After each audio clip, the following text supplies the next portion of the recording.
Bismillahirrahmanirrahim. Masya Allah, kawan-kawan sudah mula masuk, insyaAllah. Assalamualaikum, insyaAllah. Kawan dah mula masuk, 3 orang masuk.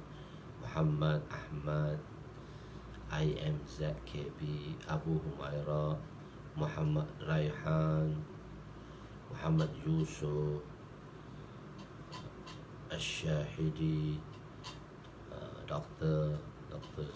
Zaulia. Masya Allah. Waalaikumsalam warahmatullahi wabarakatuh. Haji Mi kita, insyaAllah kita dah 33 orang dah. Cik Gunah kita dah masuk. Abu Talib, Masya Allah. Jadi terus kita amalkan, iaitu dengan kita sharekan, untuk dengan niat untuk kita beramal dan kita sampaikan. Share ni kita boleh sampaikan kepada saudara-saudara kita. Waalaikumsalam warahmatullahi wabarakatuh. Masya Allah, kita dah 50 orang dah. Bismillahirrahmanirrahim. Dan Ustaz semalam dah keluarkan nama-nama yang yang nak mengikuti daurah. Yang nak mengikuti daurah, nama-nama yang nak mengikuti daurah Ustaz dah keluarkan. InsyaAllah tuan-tuan boleh tengok nama tu, yang siapa sudah mengisi borang dan telah membuat pembayaran tapi nama dia tak ada di situ, maka boleh SMS Ustaz lah, boleh mesej Ustaz dan beritahu, nanti Ustaz akan masukkan nama tersebut. InsyaAllah, mungkin kadang-kadang terlepas pandang. InsyaAllah kita boleh macam tu. Bismillahirrahmanirrahim. Waalaikumsalam warahmatullahi wabarakatuh. Waalaikumsalam warahmatullahi wabarakatuh. Tuan Johar nak masuk, Sifu kita, Masya Allah. Bismillahirrahmanirrahim. Assalamualaikum warahmatullahi wabarakatuh. Subhanaka la ilma lana illa ma 'allamtana innaka antal alimul hakim. Wala hawla wala quwwata illa billahil aliyyil azim. Rabbi yassir wa la tu'assir wa tammim bil khair ya fattah wa bika nasta'in. Nahmaduhu wa nusalli wa nusallim ala rasulihil karim wa ala alihi wa ashabihil fatihina bihadiyihim ilal haqiqatil majada. Amma ba'd. A'udzu billahi minasyaitonir rajim. Bismillahirrahmanirrahim.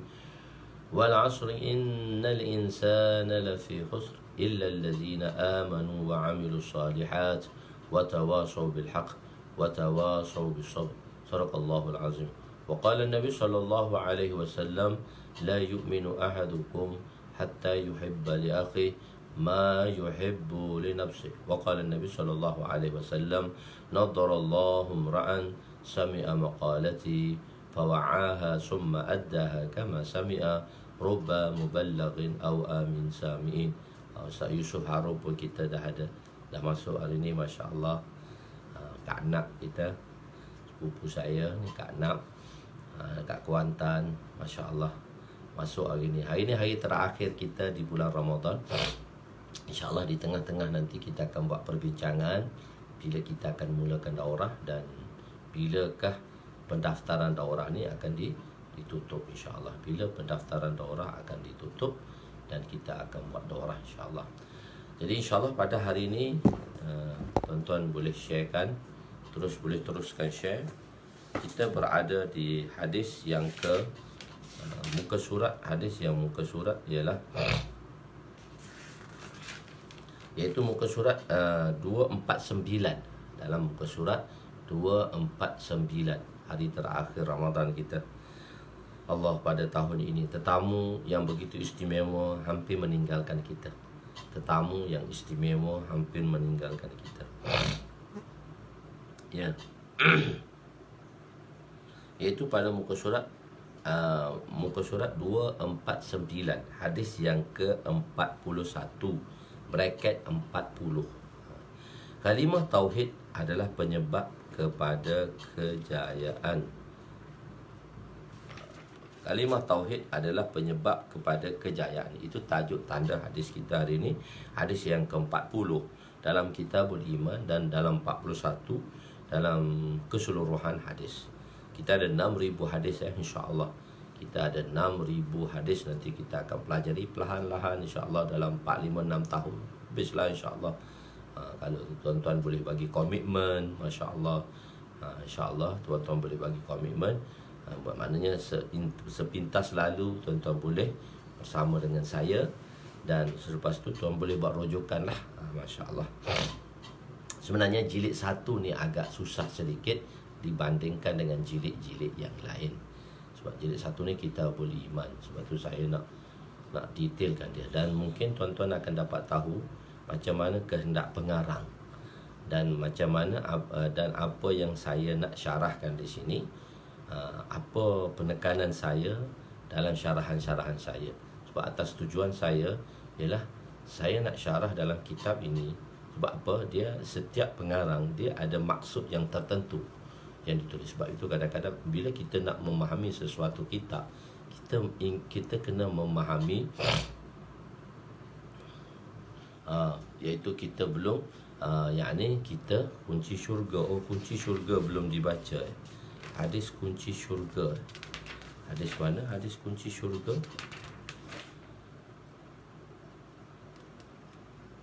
Hadis kunci syurga. Mana hadis kunci syurga?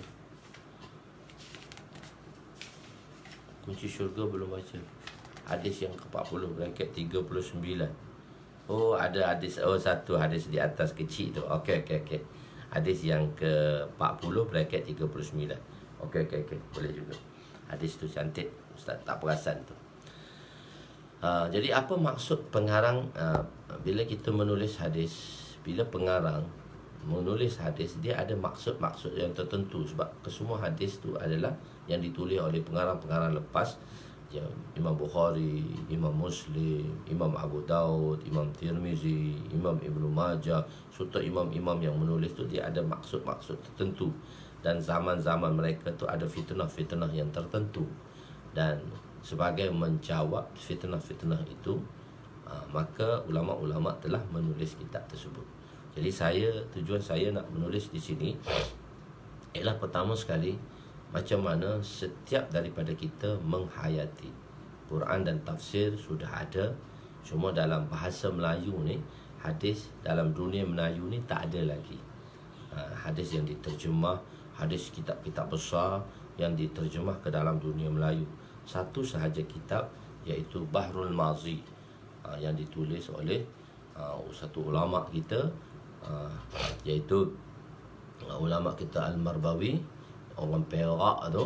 Dia tulis itu adalah syarah kepada kitab Tirmizi, kitab Jami' Tirmizi yang beliau tulis di dalam kitabnya iaitu Bahrul Mazi. Yang ditulis dalam tulisan Jawi itu. Itulah hadis pertama yang diterjemahkan, hadis yang begitu besar yang diterjemahkan ke dalam bahasa Melayu. Dan inilah saya agaknya hadis yang kedua, kitab yang kedua di dalam bahasa Melayu. Terjemahan sudah ada, cuma syarahan dalam bahasa Melayu yang disyarah dalam bahasa Melayu. Banyak hadis. Dan alhamdulillah atas tahdis bin ni'mat, ini kitab pertama di dalam dunia Nusantara. Maksudnya di Indonesia pun belum ada lagi terjemahan serta syarahan. Saya rasa hadis Mishkat ni belum lagi diterjemahkan. Hadis Bukhari, Muslim sudah diterjemahkan, cuma hadis Mishkat ni belum diterjemahkan lagi dan belum disyarahkan lagi. Sebab di Indonesia pun banyak kepada fiqh, dalam dunia hadis ni tak banyak sangat. Jadi saya cuba, berkeinginan saya lah untuk saya bawa ni ada beberapa maksud lah dan tujuan saya untuk saya bawa hadis ini, dan saya memilihnya Mishkatul Masabih, bukan saya memilih Bukhari dan Muslim dan sebagainya. Jadi sebab saya nak bawa kepada Bukhari, Muslim pun dah ada syarah dalam bahasa Melayu, tapi ini dalam bahasa Melayu, dalam dunia Melayu, inilah saya rasa kitab yang pertama. syukur kepada Allah SWT yang memudahkan saya, dan terima kasih pada kawan-kawan dan rakan-rakan asatizah yang banyak membantu saya dalam mengeluarkan dan menerbitkan kitab ini. Menerbitkan itulah saya niat hingga hari kiamat, dan dia memberi sebagai satu zakhirah, himpunan pahala-pahala akhirat bagi saya lah, dengan tuan-tuan baca dan sebagainya. Masya Allah, dia menjadi manfaat semasa hidup saya dan selepas kematian saya nantilah.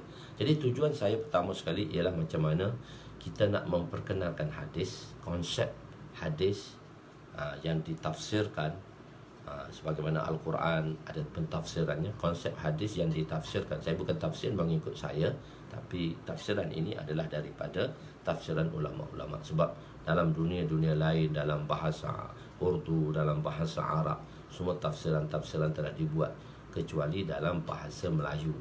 Jadi dalam bahasa Melayu ni kurang orang macam ni. Maksudnya tak ada lagi dalam dunia Melayu kitab yang begitu besar, hadis yang begitu besar diterjemahkan dan disyarahkan sedikit sebanyak untuk pencerahan. Jadi pertama sekali tujuan saya adalah macam mana masyarakat untuk menghayati hadis Nabi SAW. Bukan setakat hadis ini untuk hukum-hukum fiqh saja, tidak. Ini dalil hadis ini untuk hukum-hukum fiqh saja. Sebab kehidupan kita ialah dari sudut imaniyatnya, dari sudut ibadatnya, dari sudut muasyarah, muamalat dan akhlakiyatnya. Jadi muamalat, muasyarah dan akhlakiyatnya. Jadi atas dasar itulah saya menulisnya. Saya ingin menulis yang begitu panjang, tapi saya rasa oleh kerana mungkin penulisan yang begitu panjang tadi hanya segelintir sahaja orang yang ingin membacanya lah. Segelintir saja ada orang nak baca dia. Sebab tengok tu dah 30 jilid, jadi orang dah rasa gerun dah. Jadi cantiklah saya buat dalam 10-11 jilid ini, cantiklah insya-Allah untuk pengetahuan. Jadi macam mana kita nak menghayati hadis? Maknanya adakah hadis itu dalam diri kita? Pertama sekali, adakah hadis itu dalam diri kita, atau kita sudah berada di dalam hadis tersebut? Tapi berpandukan, bersandarkan tafsir-tafsir yang telah dibuat oleh ulama. Begitu sekali. Itu tujuan saya pertama sekali, nak memperkenalkan masyarakat kehidupan Nabi SAW, bahawa kejayaan manusia ialah di dalam kehidupan baginda SAW. Mana setiap terperinci Nabi telah jelaskan kepada kita. Jadi saya nak share dengan masyarakat sebab tu. Dan juga saya nak memperkenalkan mazahib arba'ah, iaitu mazhab 4, ulama mazhab 4. Macam mana kefahaman ulama-ulama mujtahidin ni yang 4 ni tentang hadis, dan macam mana mereka begitu berhati-hati dan bersungguh-sungguh untuk menerapkan dan memahamkan masyarakat. Dan adanya mazhab-mazhab yang mana kita bersandarkan kepada mazhab fuqaha. Jadi di sini dalam hadis ni pengarang adalah bermazhab Syafi'i. Pengarang adalah bermazhab Syafi'i, dan beliau membawa ke semua hadis Nabi. Tujuan hadis Nabi dikumpulkan sebab apa? Iaitu Allah SWT jadikan 4 mazhab itu sebab Allah nak hidupkan ke semua hadis Rasulullah. Sebahagian mazhab memegang pada hadis ni, riwayat ini. Sebahagian lagi memegang dalam riwayat ini. Jadi apabila ada 4 mazhab ni, maka keseluruhan hadis Nabi SAW dapat dihidupkan di seluruh dunia. Dalam mazhab Hanafi, dalam mazhab Maliki, dalam mazhab Syafi'i dan Hambali. Dalam mazhab Syafi'i dan Hambali. Itu tujuan dia. Dan bayanu mazahib, penerangan-penerangan tentang mazhab. Hadis ni dalil mazhab ni, hadis ni dalil mazhab ni. Jadi bukan hanya kita berdasarkan kepada kitab Bukhari Muslim sahaja. Jadi dia fasal pertama hadis Bukhari Muslim, dan ada di dalam hadis Bukhari Muslim itu tidak dijadikan dalil oleh imam-imam mujtahid sebab kedatangan mereka sebelum Bukhari dan Muslim. So dan hadis dalam fasal kedua yang menjadi hadis pegangan mereka. Dan sebab di dalam mengistimbatkan sesuatu hukum, mengeluarkan satu-satu hukum, istimbat ni mengeluarkan hukum daripada Quran dan hadis. Jadi sandaran hadis tadi ialah ulama mengatakan untuk dijadikan hujjah, dalil. Hujjah ialah dalil, dan hujjah ini ialah Untuk apa? Yang diambil daripada hadis sahih dan hadis hasan. Jadi semua hadis sahih dan semua hadis hasan, semua hadis sahih dan semua hadis hasan, semua hadis sahih dan semua hadis hasan. Maknanya sahih li zatihi, sahih li ghairihi, hasan li zatihi, hasan li ghairihi, muttafaq alaih. Sepakat ulama, ittifaq ulama mengatakan bahawa kesemuanya boleh dijadikan dalil. Mungkin ada orang dalam satu mazhab dia mengambil sahih sebagai dalil mereka. Kita mengambil hadis hasan sebagai dalil. Cuma mengenai tentang hadis-hadis daif. Kenapa ulama telah mengumpulkan hadis daif? Sebenarnya kalau kita tengok dari sudut apa maksud pengarang mengarang sesuatu kitab, maka kebanyakan dalam kitab-kitab besar hadis-hadis daif ni bawa yang mana mafhumnya sama dengan mafhum yang terdapat makna maksud dia, mafhum dia tu ialah mafhum dia, mafhum lah, mafhum dia sama dengan hadis sahih, sama dengan hadis sahih. Jadi sebenarnya bukan hadis dhaif itu sebagai dalil dan hujah di dalam mensabitkan hukum syar'i, tetapi hadis sahih itulah sebagai dalilnya. Maknanya hadis sahih dan hadis hasan itulah sebagai dalilnya, bukannya hadis sahih. Ramai minta maaf lah di kalangan asatizah ni saya guna pada perkataan plural, ustaz lah, asatizah, tapi dah jadi Melayu asatizah. Jadi ustaz 4 kali ya begitu. Jadi mereka mungkin nazar. Sebab itu kita katakan perbahasan ni kita tak kata salah. Haza ghalatun, ini satu kesalahan, tidak. Haza nazrun, fihi nazrun, di sini ada pandangan. Jadi mungkin mereka memberi pandangan dari satu sudut. Bagi mereka-mereka yang belajar takhrij hadis, mereka memberi pandangan satu sudut, sahih saja boleh dijadikan. So kita nak bawa ke dalam dunia ni hadis sahih sahaja. Nak bawa dalam dunia ni hadis sahih sahaja. Kalau hadis tak sahih tak boleh pakai. Sebenarnya anggapan masyarakat tu salah. Kenapa golongan-golongan ini meng-highlightkan tentang hadis sahih saja, tidak kepada hadis hasan dan tidak kepada hadis dhaif? Kenapa? Apa tujuan mereka? Wallahu alam, sebab kita tak tahu. Tapi tujuan mereka kalau kita tengok secara zahir tu mungkinlah tujuan yang fasid, tujuan yang tak betul lah. Kalau kita kata dari segi bahasa yang agak kasarnya, tujuan mereka mungkin tak betul lah.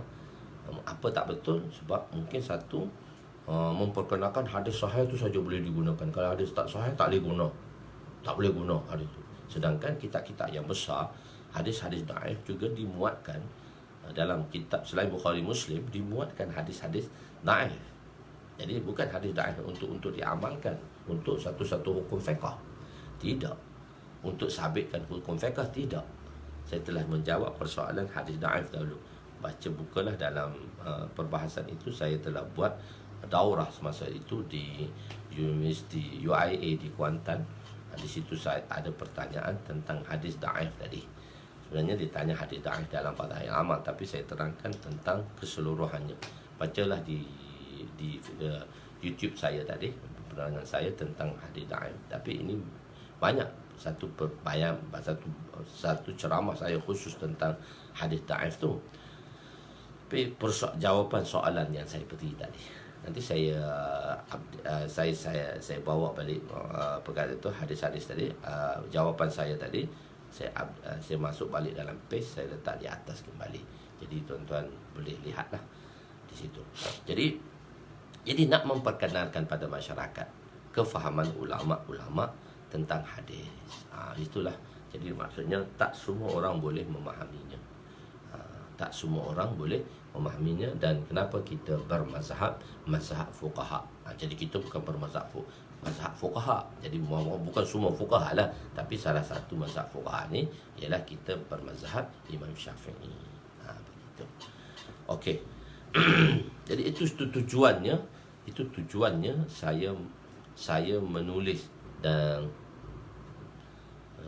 apa channel YouTube tu saya tak tahu. Dia sebenarnya dalam page saya ni dia ada semasa saya buat. Nanti saya masukkan balik Facebook tadi lah. Nanti saya sharekan balik tentang hadis tadi lah, jawapan tersebut. Okey. Sebenarnya dah ada dalam page saya, kalau tuan-tuan cari itu dah ada. Tuan-tuan selidik, sebab dalam page saya tu tak banyak sangat saya memuat naikkan YouTube dalam page saya tadi. Dalam masa program-program saya tak banyak. Sekarang ni nampak banyak sebab kita ada program sebulan dah. So nampak banyak lah. Saya punya tu sebenarnya satu sehari saja penerangan saya saja di sini. Okey, bismillah. Jadi kita teruskan perbincangan kita. Okey, dah ramai dah tu, agak 169 dah. Jadi sebelum mulakan hadis, kita bincanglah dulu macam mana tentang daurah kita.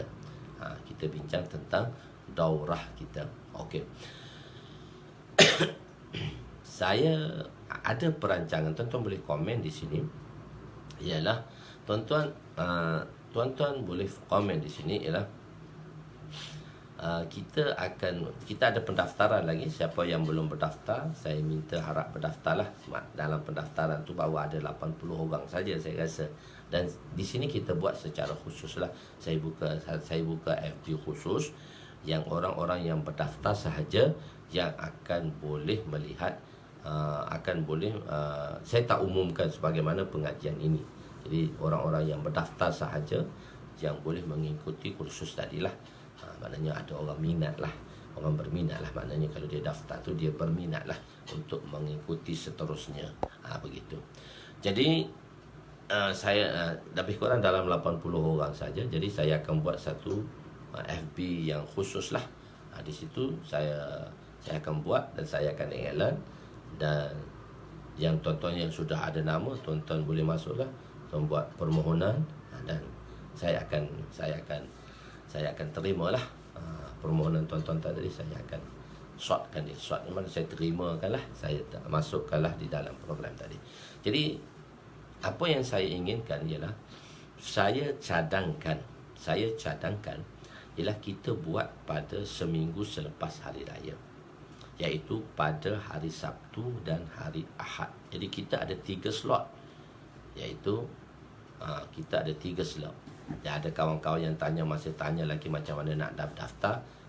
Tuan-tuan boleh highlightkan lah pada dia tadi. Sebab saya hari-hari saya dah beritahu macam mana nak daftar. Sebab di page saya tu, yang saya dah pin dah tu. Satu tempat yang mana pin up dia memang pin top dah, top. Dia duduk di atas dah. Kalau buka page saya tu mesti ada pendaftaran dulu. Dia tak boleh turun bawah dah tu. Dia memang duduk atas dah. Maknanya ikutilah pendaftaran yang dikatakan. Mungkin kalau tuan-tuan daftar tak masuk, maksudnya tuan-tuan boleh hubungi nama tadi tu. Tuan-tuan daftar, mungkin tuan-tuan bayar atas penyelia saya, nama penyelia saya. Dan kalau tak boleh lah, kadang-kadang tak boleh nak masuk. Ada orang kata, Ustaz saya masuk tak boleh, saya masuk tak boleh.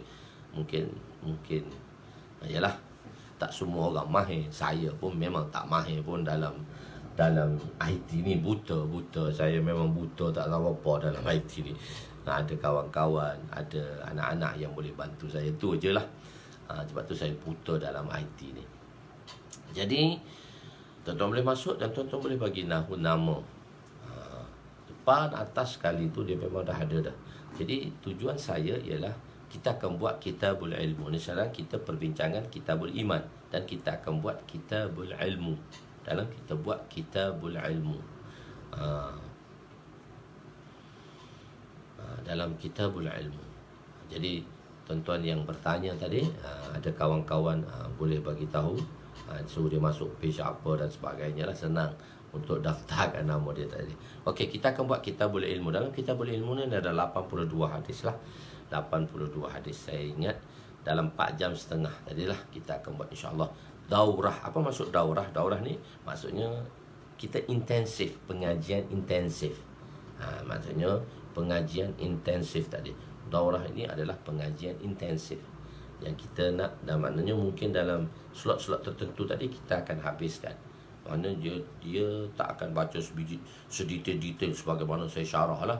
Kalau saya syarah dalam ini sebab Kitabul Iman ni agak susah, sebab tu saya syarah sebiji di situ. Dalam Kitabul Ilmu tu dia tak berapa susah dah. Jadi tuan-tuan akan dapat tahu gambaran dalam Kitabul Ilmu, berapa hadisnya, ada berapa fasalnya, dan macam mana hadis-hadis yang dikemukakan di situ.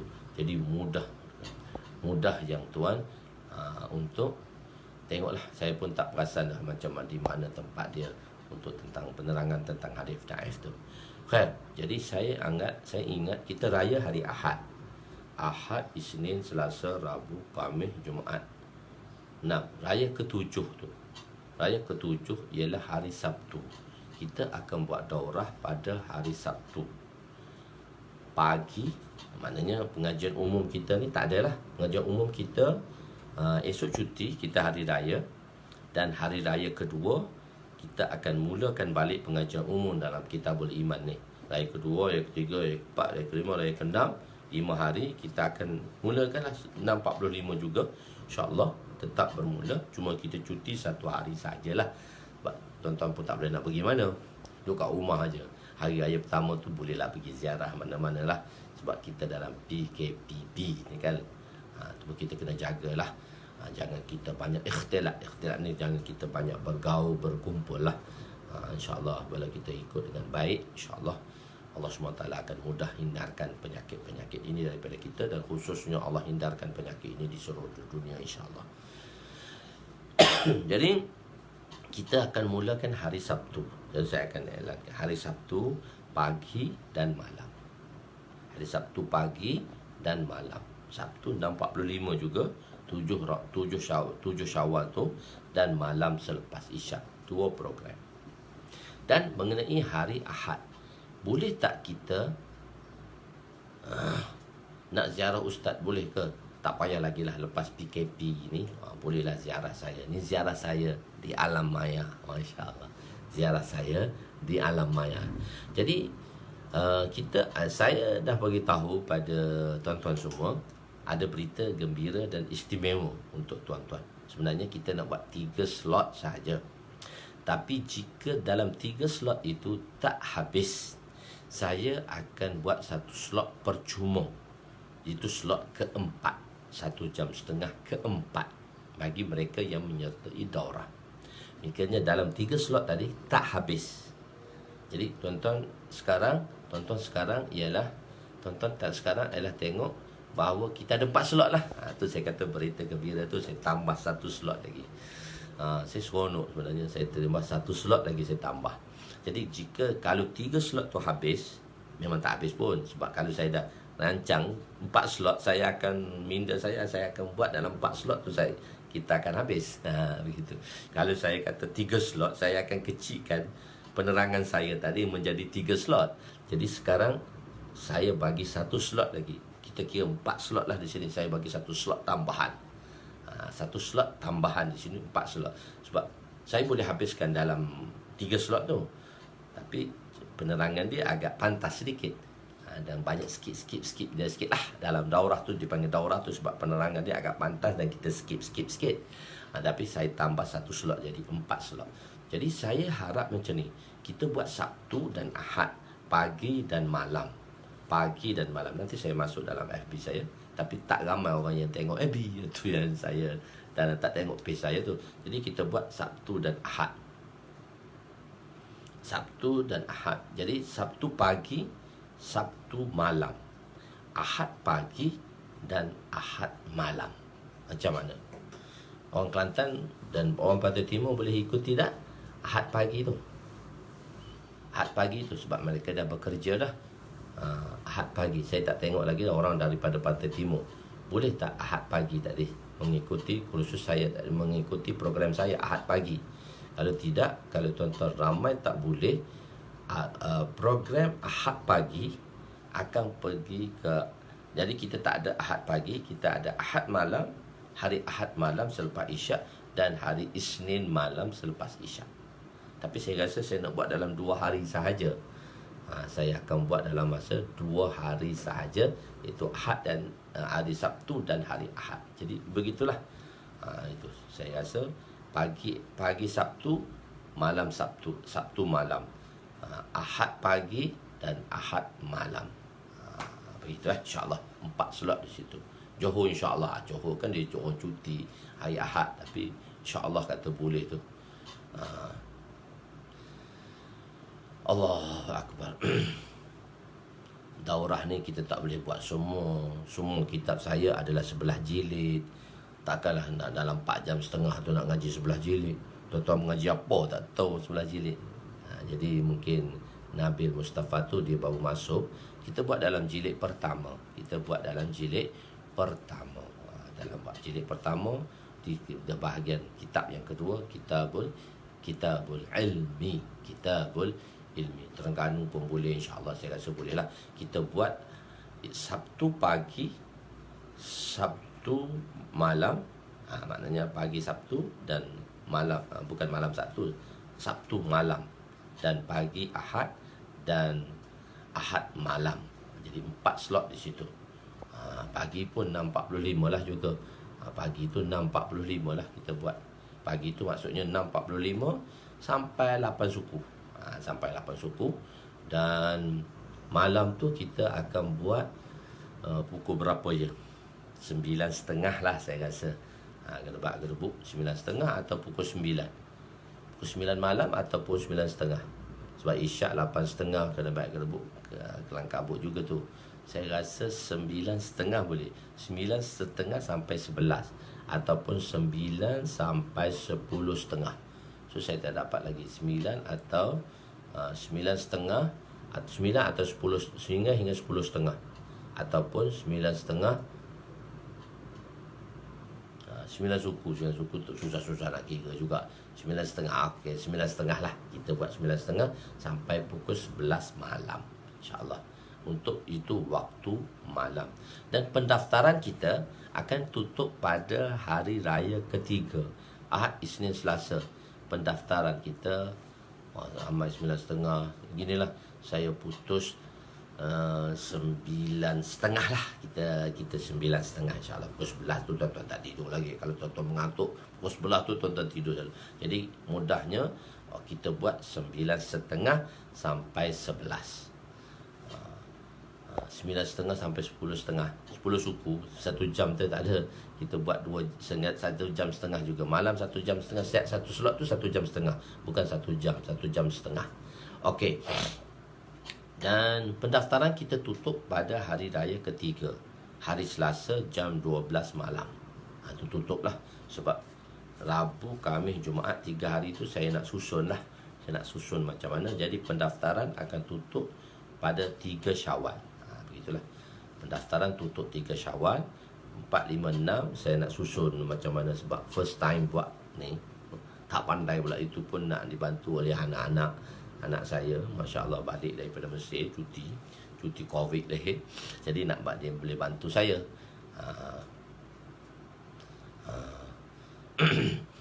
Kitab anta Aidil Mahdi. Aidil Mahdi ni hubungi Ustaz. Sebab kitab dia tertinggal, boleh hubungi Ustaz. Macam mana kita nak cari kitab tu? Boleh hubungi Ustaz. Boleh hubungi Ustaz selepas ni. Okey, insya-Allah. Jadi ini beberapa keputusan kita. Pendaftaran kita tutup pada hari raya ketiga. Pendaftaran kita tutup pada hari raya ketiga jam 12 PM. Okey, tepat 12 PM kita tutup. Dan insya-Allah jadi insya-Allah pendaftaran, dan selepas tu kita akan mulakan daurah.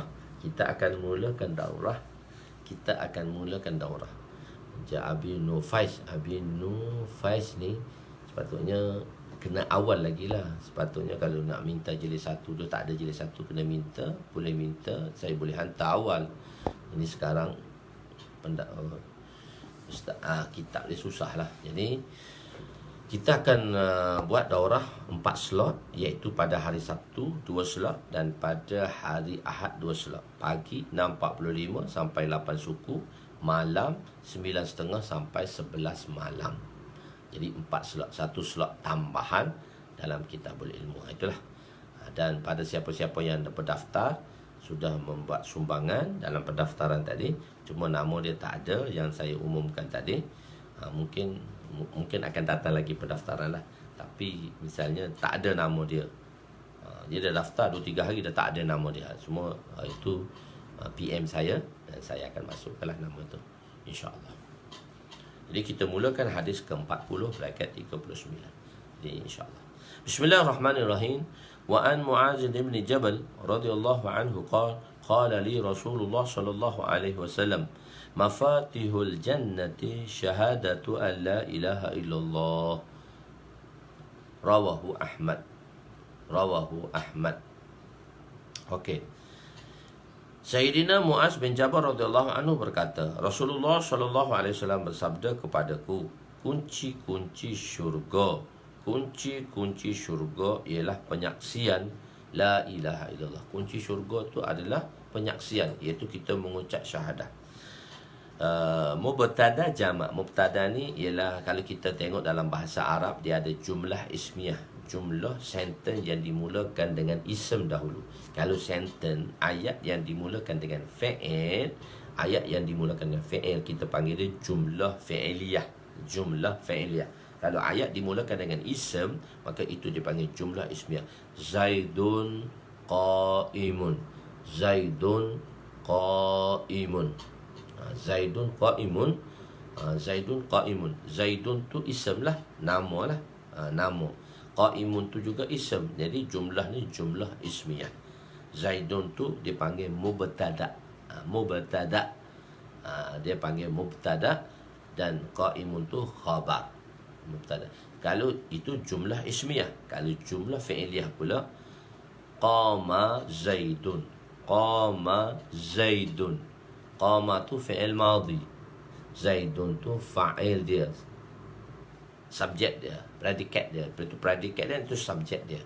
Jadi qama zaidun itu jumlah fi'iliyah. Jadi zaidun qa'imun itu jumlah ismiyah. Jadi tengok di dalam mubtada, dalam jumlah ismiyah, mubtada dia dibawa dengan lafaz jamak, iaitu lafaz plural. Mafatihul jannah. Dia mula ayat tu mafatihul jannah tu mudhaf ilaih, dia menjadi mubtada. Jadi mafatih tu dia perkataan dia plural. Maka khabar dia mufrad. Khabar dia adalah mufrad. Plural dan khabarnya adalah mufrad. Jadi kalau dari segi sentence, jumlah tu tak komplit lah, jumlah tu tak sempurna lah, tak tepat lah.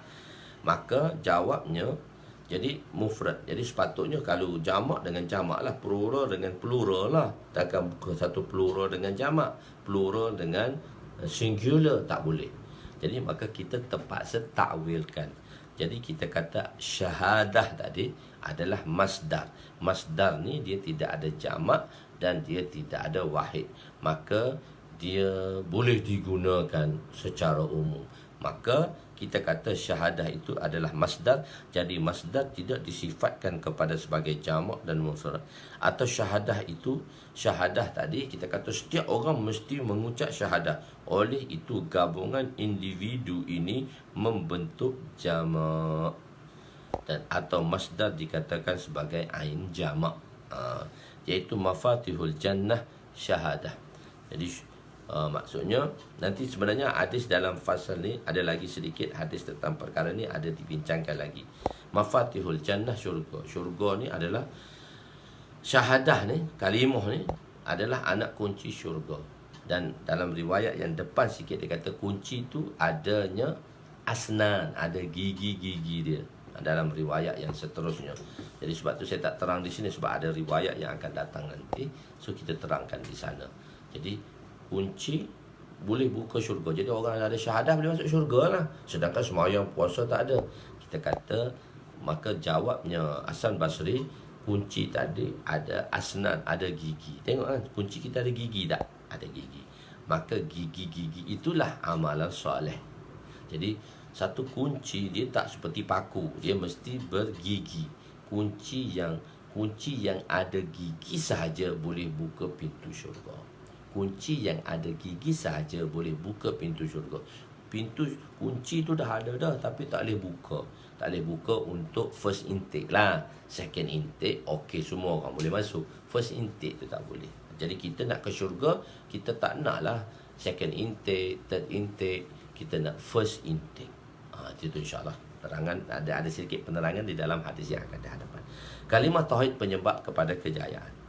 Wa an Utsman radhiyallahu anhu qala inna rajulan min ashabin nabi sallallahu alaihi wasallam hina tuwfiya hazinu alaihi hatta kada ba'duhum yuwaswisu qala al-Utsman wa kuntu minhum fa baina ana jalisun marra alayya Umar radhiyallahu anhu فلم أشعر به فأشتقى عمر إلى أبي بكر رضي الله عنهما ثم أقبل حتى سلم علي جميعا قال أبو بكر ما حملك ألا ترد على أخيك عمر سلامه قلت ما فعلت قال عمر بلى والله لقد فعلت قال قلت والله ما شعرت أنك مررت ولا سلمت قال أبو بكر صدق عثمان قد صغلك عن ذلك عمرو فقلت عجل قال ما هو قلت توفى الله تعالى نبيه صلى الله عليه وسلم قبل أن نسأله عن نجاة هذا الأمر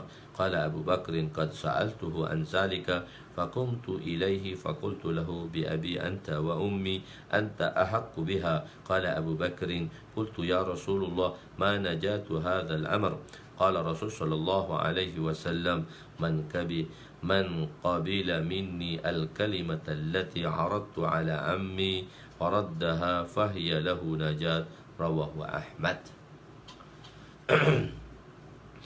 Sayyidina Utsman radhiyallahu anhu berkata, ketika wafatnya Rasulullah sallallahu alaihi wasallam, para sahabat begitu bersedih sesekali sehingga setengah mereka berada dalam keadaan was-was. Bersedih dan mereka berada di dalam keadaan was-was. Was-was, apa was-was dia? Nanti bab was-was kita akan belajar nanti. Selepas iman yang boleh merosakkan iman, mula-mula was-was. Sayyidina Utsman radhiyallahu anhu berkata, aku di antara mereka yang berada di dalam perasaan was-was itulah. Sedangkan aku duduk, semasa sedang aku duduk, Sayyidina Umar radhiyallahu anhu datang dan lalu berhampiran denganku. Semasa aku duduk, maka Sayyidina Umar datang dan berhampiran denganku. Dia telah memberi salam kepadaku dan aku tidak menyedari salam beliau. Maka Sayyidina Umar telah mengadu. Jadi betul takkan Umar mengadu. Panjang cerita di situ, sebab tu kita nak tafsirkan di situ. Dan maka Sayyidina Umar telah mengadu kepada Sayyidina Abu Bakar. Kemudian mereka berdua datang kepadaku sehingga mereka berdua memberi salam kepadaku. Maka Sayyidina Abu Bakar radhiyallahu anhu bertanya, apakah yang menyebabkan kamu tidak menjawab salam saudaramu Umar? Jawabku, aku tidak melakukan demikian. Maka kata Sayyidina Umar, bahkan demi Allah kamu telah melakukan perkara itu. Maksudnya tak jawab salam aku. Aku berkata demi Allah aku tidak menyedari. Tengok, aku tidak menyedari. Sebab apa? Apabila kita bayang uzur, bila satu orang kita rasa dia tak buat, bila dia tak buat dan dia bersumpah bahawa kata dia buat, so kita terima dia sumpah dia, maka kita mencari kelemahan kita untuk kita menyelesaikan situasi tersebut. Jadi Utsman radhiyallahu anhu, Sayyidina Utsman melihat kepada kelemahan dia. Apa dia kata? Demi Allah aku tidak menyedari bahawa kamu telah berhampiran lalu berhampiranku dan tidak juga menyedari kamu telah memberi salam kepadaku. Kata Sayyidina Abu Bakar, pernahlah Utsman. Jadi Utsman tu cakap benar lah tu. Sesungguhnya terdapat sesuatu perkara yang menyebabkan kamu tidak menyedari akan kehadiran Umar dan salamnya.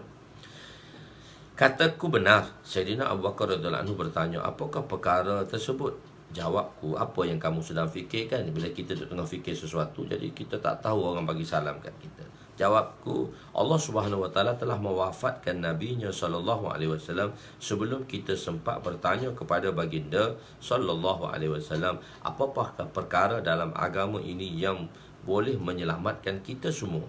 Sayyidina Abu Bakar radhiyallahu anhu berkata, aku telah bertanya kepada baginda sallallahu alaihi wasallam mengenai perkara tersebut. Lantas aku pun bangun pergi kepadanya dan berkata. Jadi Abu Bakar kata, aku dah tanya. Tempat orang tak tanya, Abu Bakar memang dah tanya. Dia orang yang mendahului. Fastabaqul khairat. Orang yang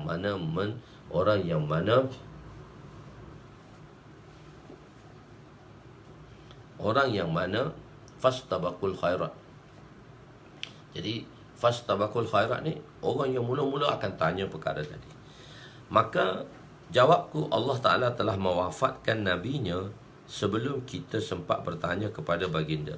Lantas aku bangun pergi kepadanya dan berkata, aku korbankan ibu bapaku untukmu. Memang tuanlah orang yang selayaknya bertanya mengenai perkara ini. Tuanlah yang orang duduk dengan Nabi SAW. Sayyidina Abu Bakar berkata, aku bertanya Rasulullah SAW, wahai Rasulullah, apakah perkara dalam agama ini yang boleh menyelamatkan seseorang? Maka Rasulullah SAW bersabda, sesiapa yang menerima daripadaku, yang ini mengucap daripadaku kalimah yang telah aku ajarkan, pada bapa saudaraku, lalu dia telah menolak kalimah itu, maka kalimah itu akan membawa keselamatan untuknya. Jadi siapa ucap kalimah ni, dia akan selamat daripada kekal di dalam neraka. Mungkin kalau dia ada dosa, kita dah bahaskan dah, mungkin kalau dia ada dosa, maka seorang itu perlu dibersihkan dulu. Ataupun suatu orang tu di hujung, dia kafir, tapi di hujung hayat dia masuk Islam, maka dosa yang sebelumnya dimaafkan, maka dia terus ke syurga. Hadis riwayat Imam Ahmad rahmatullah alaih.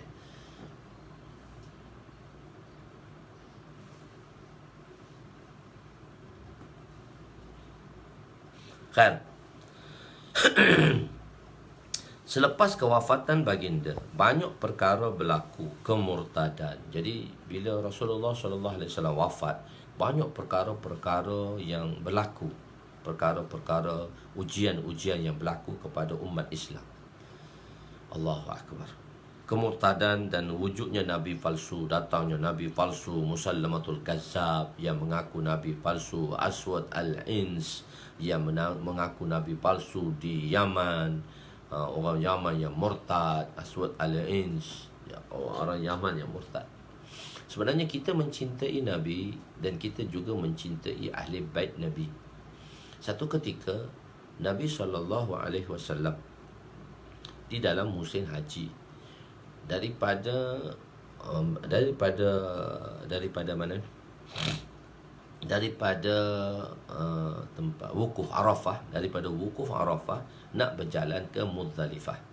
Jadi semasa nak bertolak Nabi SAW dengan rombongan daripada Arafah nak bertolak ke Muzdalifah, kan, selepas habis wukuf nak bertolak ke Muzdalifah lah. Tapi Nabi tak memulakan lagi perjalanannya, sedangkan persiapan semua orang sudah berada di atas kenderaan masing-masing. Tetapi Nabi tidak memulakan lagi perjalanannya. Nabi kata, tunggu sekejap, aku menunggu seseorang. Dengan kedatangan dia, barulah kita boleh pergi. Jadi agak lama lah menunggu tu, agak lama lah. Sebab orang dah get ready dah, sedia dah, duduk atas tunggangan dah, nak berjalan dah ke Muzdalifah, nak bertolak dah ke Muzdalifah. Daripada ni cerita ni, saya nak ada kesinambungan daripada kemurtadan ni lah. Saya bawa cerita ni, memang cerita saya ada hubung kait dengan kemurtadan lah. Jadi kenapa kemurtadan berlaku kepada orang Yaman? Jadi begitu. Jadi orang kata, jadi agak lama, Nabi menunggu agak lama. Maka selepas itu datanglah seorang pemuda keluar daripada hajatnya, menunaikan hajat dia keluar. Maka Nabi kata, okey, kita boleh berjalan. Pemuda yang ditunggu, orang yang ditunggu telah datang. Maka berkata seorang Yaman, satu orang Yaman telah berkata kepada Nabi, Allah, budak-muda ni yang kita tunggunya, yang Nabi tunggu ni muda-muda, hamba pula tu, anak hamba pula tu, dia kata. Dia memandang rendah kepada Usama bin Zaid. Sayyidina Usama bin Zaid adalah anak kepada Zaid bin Harisah. Zaid bin Harisah adalah hamba kepada keluarga Nabi. Zaid bin Harisah ni tak tahulah, dia orang merdeka dahulunya, tapi telah dikidnap apa semua, telah dijadikan hamba. Dan Zaid bin Harisah ni adalah berada dalam keluarga Nabi. Dia menjadi hamba, datang-datang pada Nabi, dia dah jadi hamba pada keluarga Nabi. Dan dia duduk dengan keluarga Nabi. Ayah pada Usamah bin Zaid ni adalah Zaid bin Harisah. Zaid bin Harisah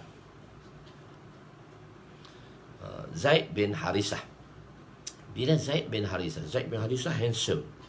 Usamah bin Zaid tak handsome. Wajah wajah sama, lebih kurang sama, tapi Zaid bin Harisah ni putih. Dan Usamah bin Zaid ni hitam. Tak handsome lah. Orang kata orang hitam ni tak handsome lah. Oh, dia kata tunggu anak hamba. Habis lewat perjalanan kita. Dia memandang rendah kepada Saidina Zaid bin Harisah. Saidina Usamah bin Zaid. Usamah bin Zaid adalah anak kepada Zaid bin Harisah. Begitu.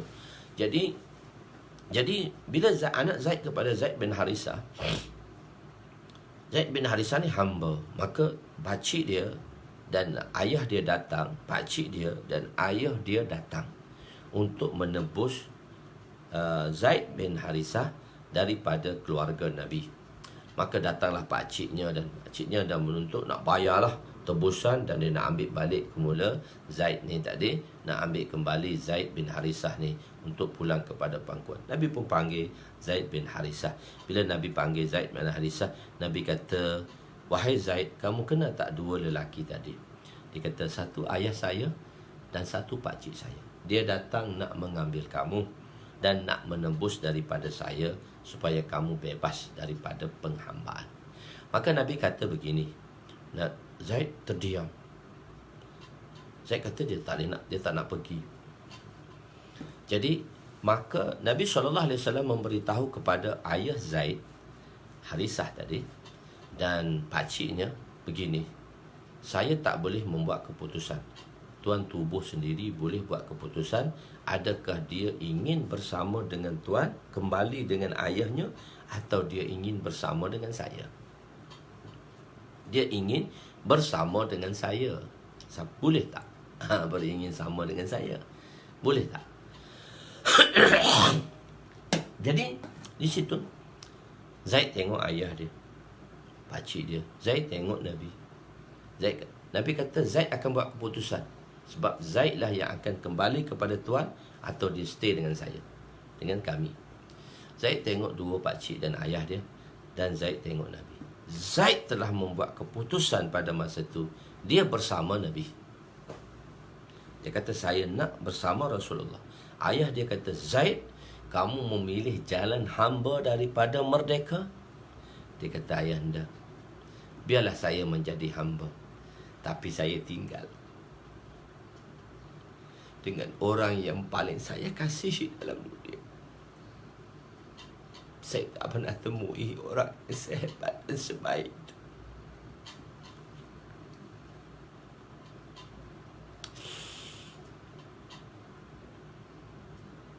Saya tak boleh tahan bila sebut Rasulullah, saya tak boleh tahan.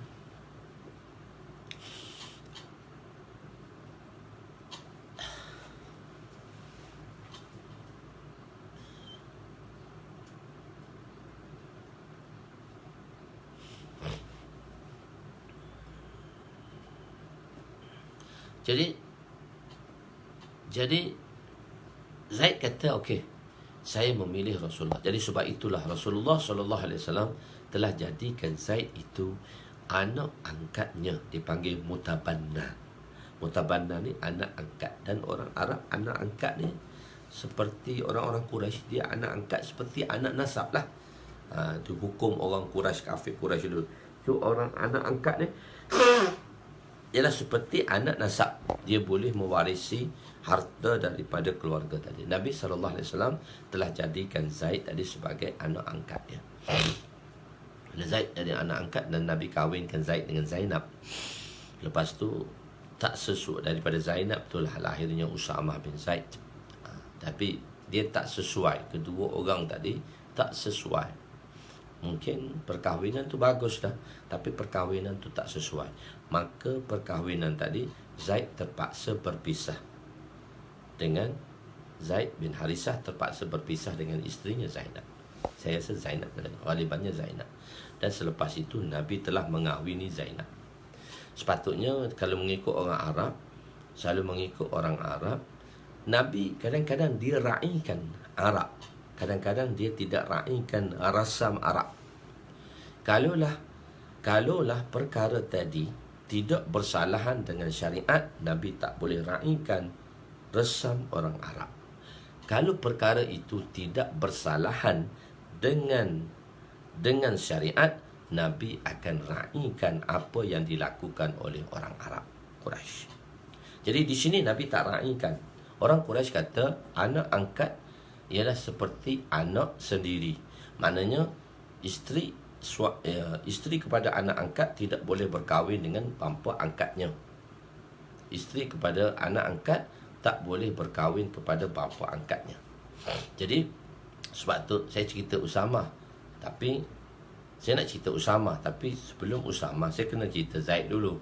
Zaid tu ayah dia. Yang orang Yaman memandang rendah tadi tu ialah yang orang Yaman yang memandang rendah tu pada Usama. Kena faham cerita tu, tuan-tuan, jangan tidur lah. Kena faham cerita saya cerita dah faham dah. Saya cerita perlahan-lahan dah ni. Jadi okey, Zaid telah berpisah. Tu imsakum bil ma'ruf. Kalau kita nak pisah pun kita berpisah dengan baik. Jadi misalnya kalau suami isteri tu dia tak boleh kufu lagi, dia tak ada jalan, maka dia terpaksa berpisah dengan baik. Begitu. Dan selepas itu Nabi mengahwini Zainab, isteri kepada Usamah. Jadi orang Arab bising lah. Dia kata mana boleh kahwin dengan anak isteri anak angkat. Dan kadang-kadang hukum anak angkat, dia kata anak angkat boleh terima waris, boleh terima harta pusaka. Tapi itu dalam Islam tak boleh. Jadi dalam Islam kata terima harta pusaka tak boleh anak angkat. Kecuali dia telah wasiatkan pada anak angkat tadi. Dia bukan sahibul miras, dia bukan zawil sahibul faraid, dia bukan zawil furud, dia bukan zawil furud. Dia bukan zawil furud. Jadi Nabi kahwin dengan Zainab tadi. Bila Nabi kahwin dengan Zainab, maka daripada Zainab tadi, daripada itulah adanya anak Usamah bin Zaid. Jadi Usamah Zaid, Nabi sayang sangat ni Usamah bin Zaid. Sayang kepada Usamah, sayang kepada Zaid bin Harisah, tapi sayang lagi pada cucu. Tuan-tuan kan yang dah agak berumur 50 tahun macam saya, dah ada cucu dah. Dah ada cucu dah. Bila ada cucu, sayang cucu. Ayah saya dia bengis tau dengan kita orang, tapi dengan cucu semua kalah. Atuk semua kalah dengan cucu. Jadi cucu ni disayangi. Jadi Nabi sayang kat Zaid. Walaupun Zaid ni, Nabi sayang kat Usamah, cucu angkat lah, cucu lah. Nabi sayang sangat. Zaid dan Usamah ni orang tuduh tau. Ada orang tuduh Zaid handsome, Usamah tak handsome. Zaid hitam, Zaid putih, Usamah hitam. Jadi Nabi pening, orang dah tuduh ni, ni bukan anak dia. Satu ketika Zaid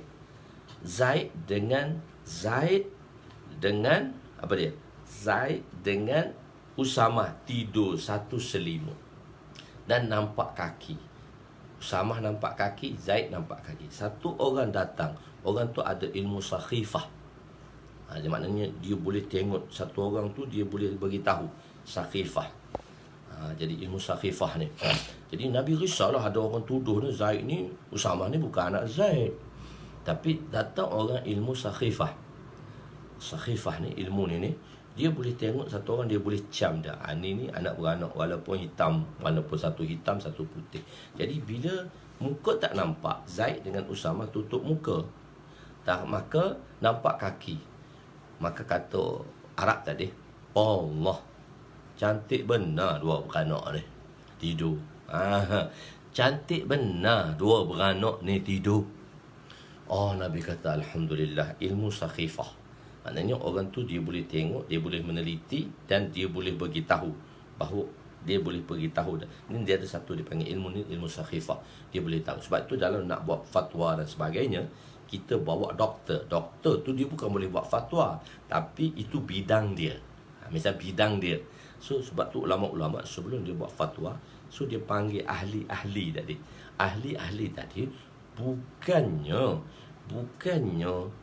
mereka ini buat fatwa, ulama buat fatwa, tetapi orang panggil ahli. Ahli ni akan beritahu dalam bidang ilmunya.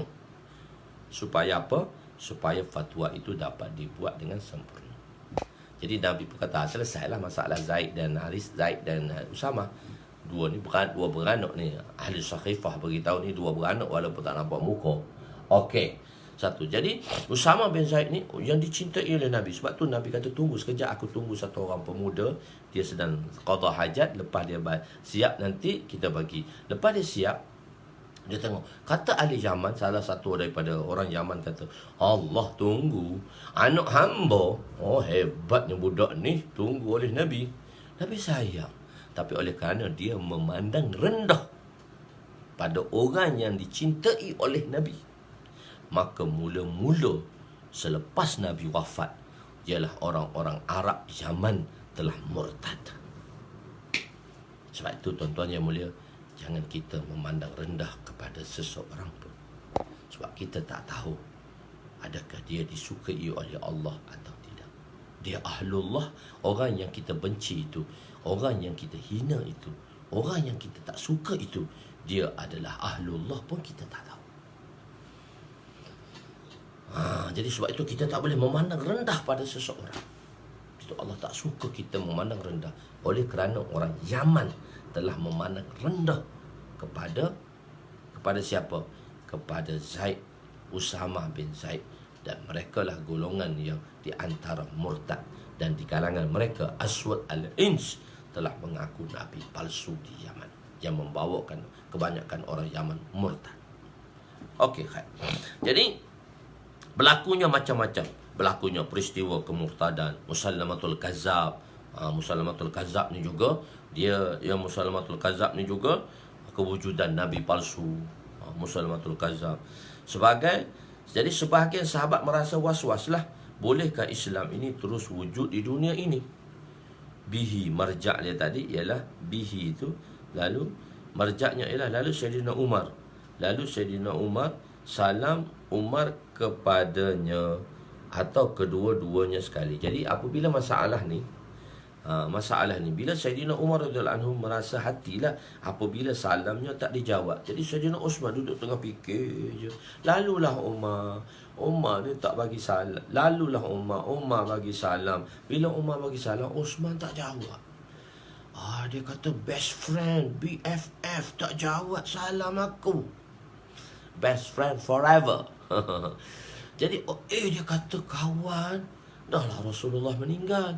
Kita penting kepada perpaduan dan penyatuan di dalam membangkitkan agama, untuk mengekalkan agama sebagaimana yang ditinggalkan oleh Nabi SAW. Ni kawan baik pun tak bagi salam ke aku, tak jawab salam aku. Ada something wrong ke? Kadang-kadang kan orang yang kita tak suka dia bagi salam, kita buat dak aja. Kadang-kadang kita nak marah ke anak dia, dia kata abi. Kita buat dak aja. Kadang-kadang orang rumah kita, isteri kita nak marah kita panggil dia yang pun buat dak aja. So dia mungkin something wrong lah tu. Dia terasa hati dengan kita lah tu. Dia terasa hati dengan kita lah tu. Jadi jadi Sayyidina Umar merasa hatilah apabila salamnya tidak dijawab oleh Sayyidina Osman, dan terus beliau adukan. Jadi bila mengadu ni tak elok, tapi boleh kita adukan pada satu tempat yang mana tempat itu boleh menyelesaikan masalah, bukan memburuk dan menyemarakkan lagi permasalahan. Jadi kalau kita nak mengadu lah, aduan tu dibuat pada siapa? Sebab tu kadang-kadang kita adu saja. Kita duduk politik kedai kopi. So politik kedai kopi boleh selesai masalah Tak boleh. Buat kedai kopi je lah. Habis duit teh minum kedai kopi je lah. Jadi kita kena adukan pada satu tempat. Apabila kita menghadapi masalah, kita kena adukan pada satu tempat yang mana tempat itu boleh menyelesaikan masalah. Jadi Saidina Umar, dia nak mengadu pada siapa? Sebab Saidina Osman tak jawab salam dia kerana tak dengar. Maka dia telah mengadu di FB. Siapa nak jawabnya? Mengadu ke FB, mengadu ke Allah lah. Fastaqi ilallah, Allahumma inni ashku ilaika dhu'fi quwwati. Nabi apabila dibaling batu oleh orang Taif, dan apabila Nabi telah tenang daripada balingan batu, Nabi kata, Allahumma inni ashku ilaika dhu'fi quwwati. Ya Allah, aku mengadu tentang lemahnya usaha yang telah aku lakukan. Tentang lemahnya usaha yang aku lakukan.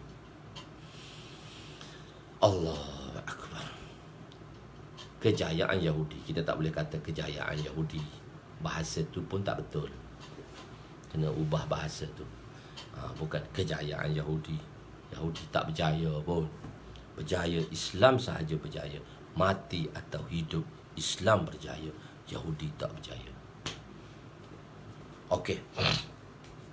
Jadi berasa hati. Jadi adukan kepada orang yang boleh menyelesaikan masalah.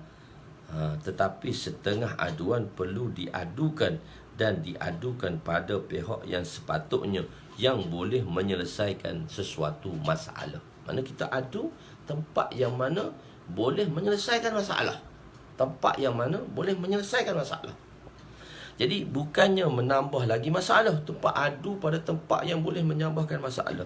Kaedahnya aduan dibuat agar tindakan dapat diambil. Bila kita buat aduan, supaya ada tindakan. Jika diadukan kepada tempat yang tidak boleh mengambil tindakan, maka aduan itu tidak memberi faedah. Buat kosong je lah, tak ada faedah je lah. Penyelesaian perkara ini perlu disegerakan oleh Saidina Abu Bakar dan Umar. Bila Umar mengadu kepada Abu Bakar, Abu Bakar kata, tak boleh jadi ni. Kawan-kawan baik dah tak bagi salam dah ni. Mungkin atas niat apa tak tahu ni. Jadi sebab perpaduan mereka tu penting. Jamaah, alaikum bil jamaah. Jamaah tu adalah penting. Perpaduan tu adalah penting. Dan Saidina Abu Bakar menganggap perkara ni penting. Sebab tu al-aham fal-aham.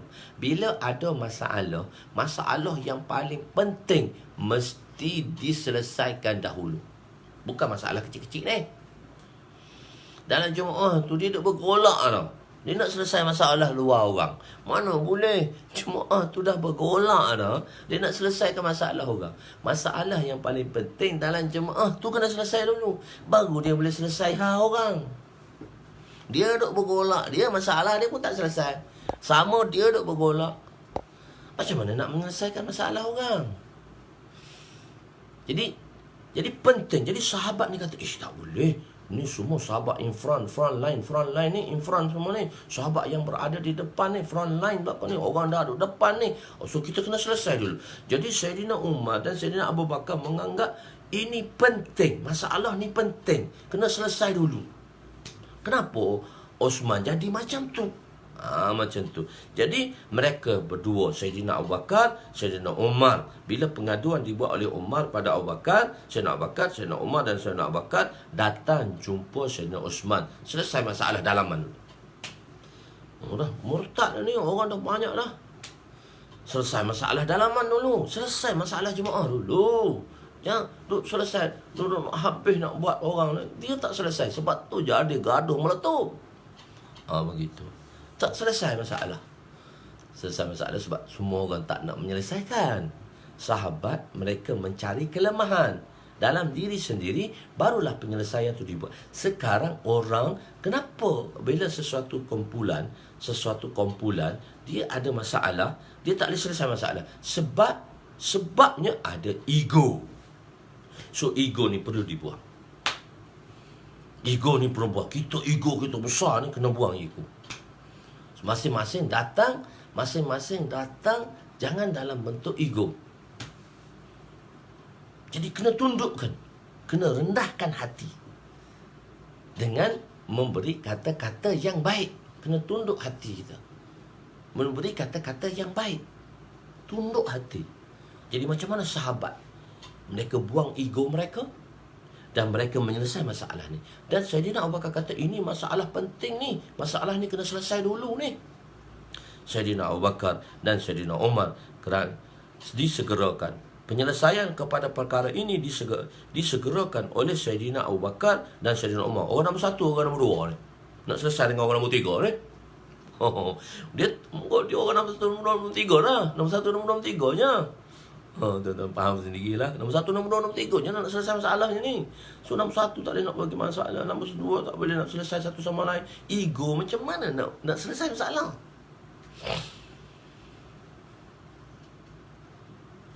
Jadi asas sahabat ialah perpaduan. Ruhama'u bainahum asyidda 'alal kuffar. Mereka ni berkasih sayang satu sama lain.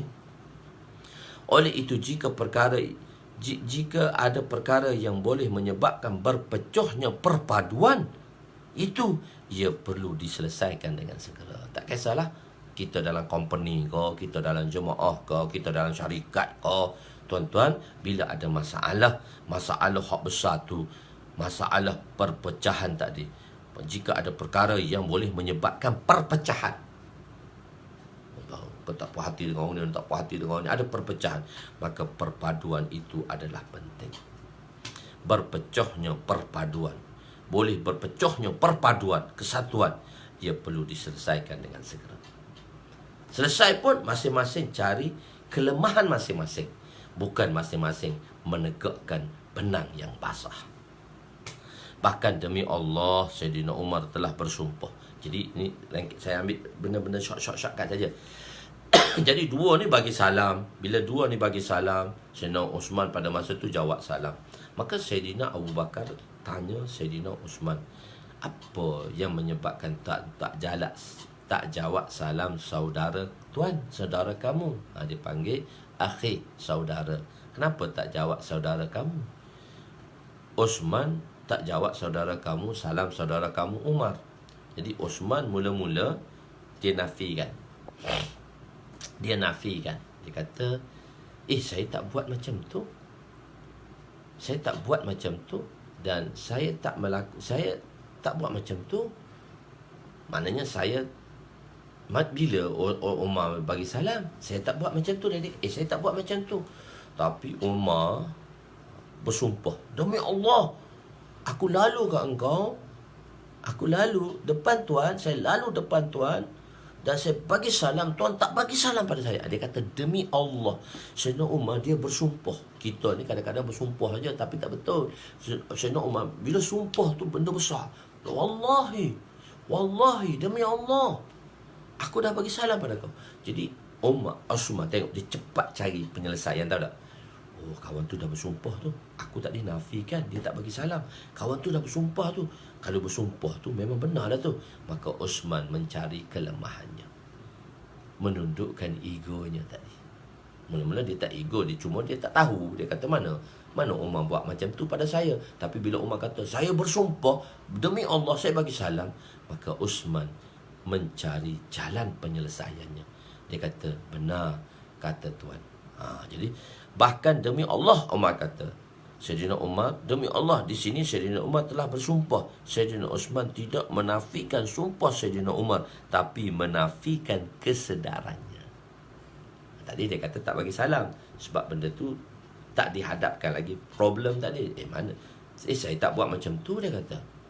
Jadi bila Umar menafikan bahawa dia yang melakukannya, maka Sayyidina Uthman telah menafikan kesedarannya. Baru dia nafikan, dia minta maaf, saya tak sedar.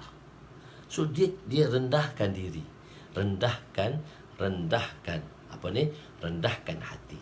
Minta maaf lah, saya tak sedar. Orang Melayu ni kan, dia orang minta maaf, dia terus bagi. Walaupun orang tu buat macam-macam kat dia, tapi bila dia minta maaf, maaflah tuan. Orang Melayu dia boleh maaf. Orang Melayu ni hati dia lembut, dia boleh maaf. Lepas tu kena tipu pula tu lain kali lah. Biarlah kawan tu nak tipu pun, tipu lah juga. Tetapi bila minta maaf, orang Melayu boleh maaf. Jadi oleh itu, dalam menyelesaikan sesuatu masalah, kita perlu melihat kelemahan dan kesalahan diri kita. So kita pointkan dia, mana lemah kita. Supaya apa? Bila kita merendahkan hati dengan mencari kelemahan dan kesalahan diri dan tidak menyalahkan saudara kita. Berbeza dengan hari ini, masing-masing saling menyalah dan saling menuntut hak. Ada bila dia bagi salam kat kita? Bila kau bagi salam kat aku? Mana aku tak dengar pun.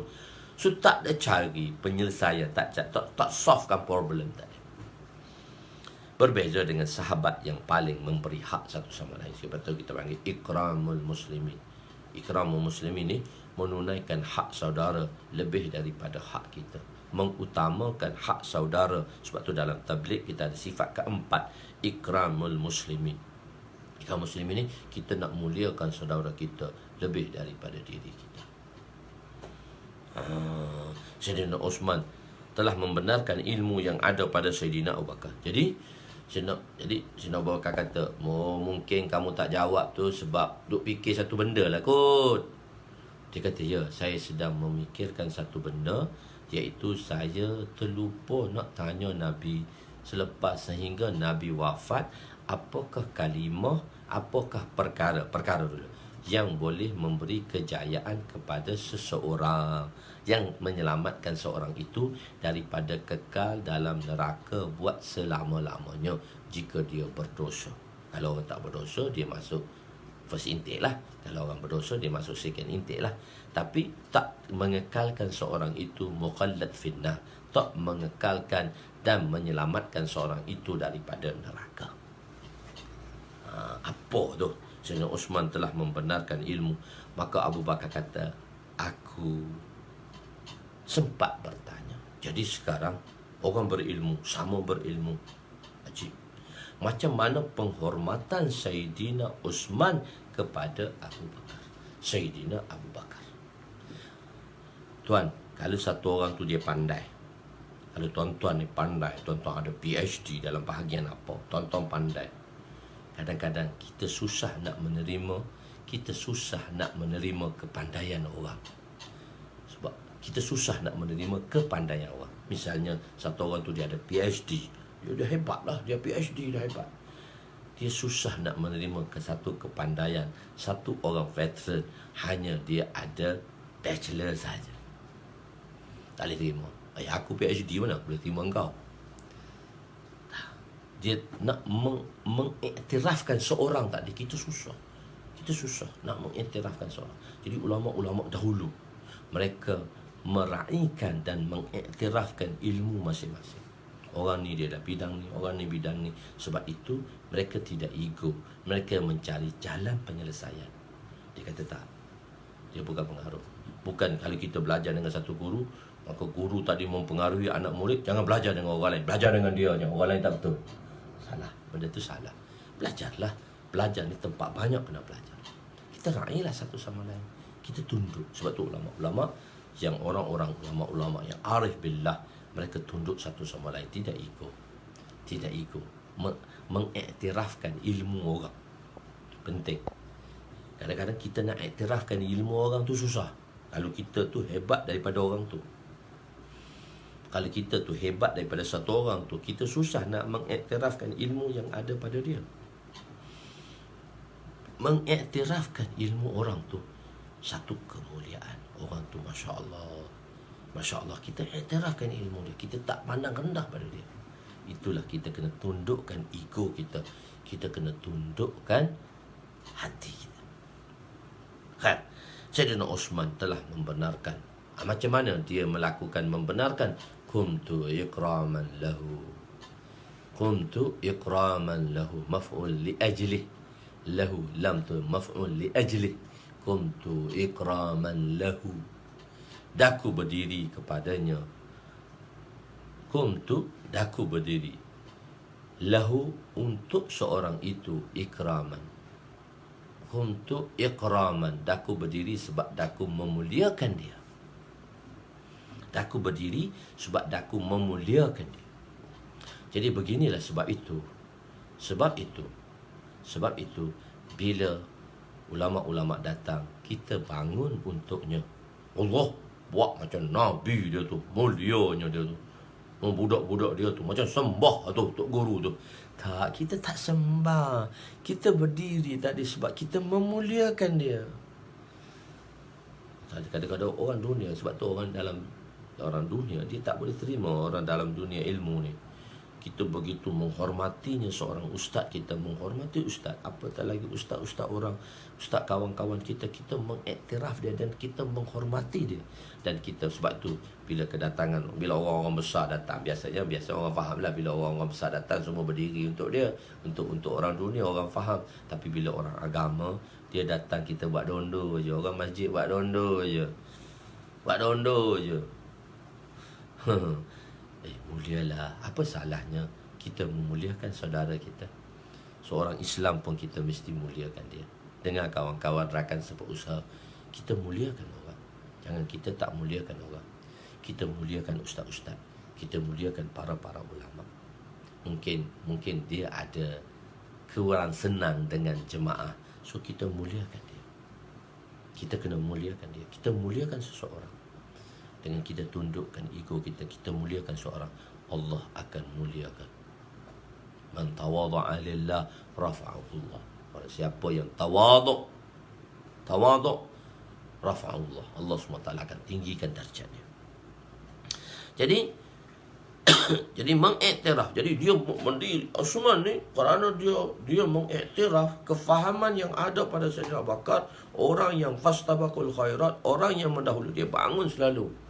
Dia bangun kepada Sayyidina Abu Bakar radhiyallahu anhu. Sebab apa? Sebab menghormati ilmu yang ada kepada Sayyidina Abu Bakar radhiyallahu anhu. Masih saling menghormati satu sama lain. Sayyidina Uthman telah membenarkan ilmu yang ada pada Sayyidina Abu Bakar dan memuliakan dia dan memuliakan beliau dengan berdiri. Oleh itu seorang itu sepatutnya tidak menganggap dirinya besar daripada orang lain. Mengikut pendapat Syiah, Abu Talib ialah seorang Islam. Jamhur ulama ahli sunnah menyatakan Abu Talib tak Islam. Abu Talib kan dia tak terima Islam. Dia kata nanti aku terima Islam habislah perempuan-perempuan. Kita dah cerita dah, anak-anak yang tak balik, perempuan-perempuan akan hina aku. Dia apa orang kata pada kita bila kita buat baik? Apalah orang Quraisy akan kata ke aku lepas aku mati nanti, aku terima agama Muhammad. Pada di sini Nabi telah memberitahu al-kalimah. Nabi tak beritahu syahadah, Nabi beritahu al-kalimah. Diibhamkan, maksudnya tidak dijelaskan. Kalimah apa? Alif lam. Al-kalimah tidak dijelaskan.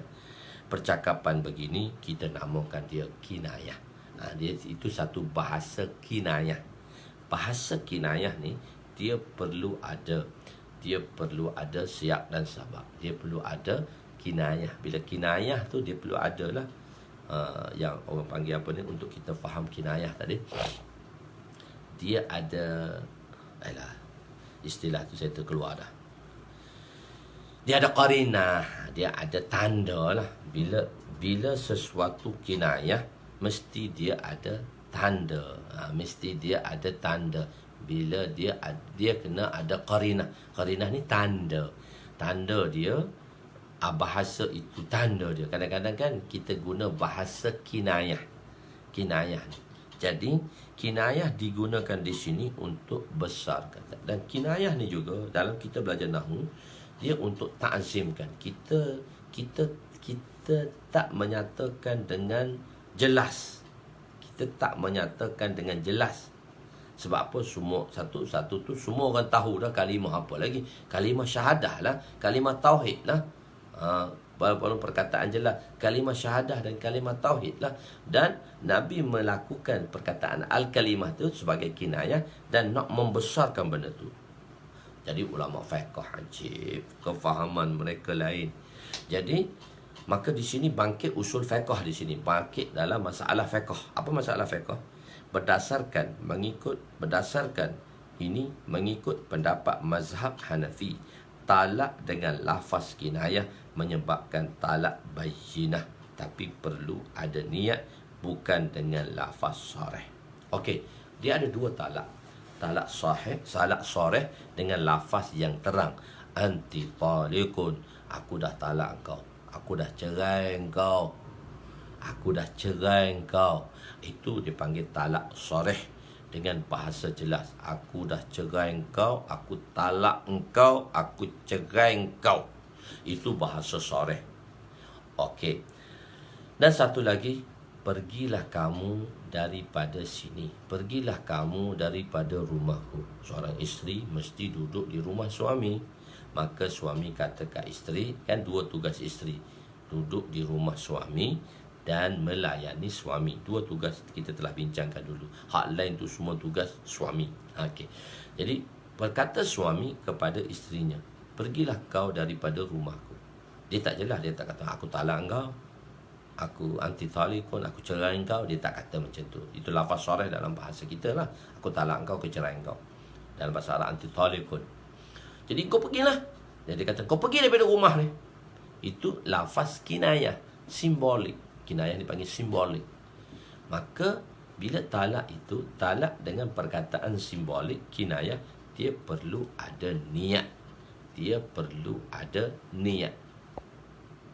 Mesti ada niat lah. Niat talak. Barulah talak tadi jatuh.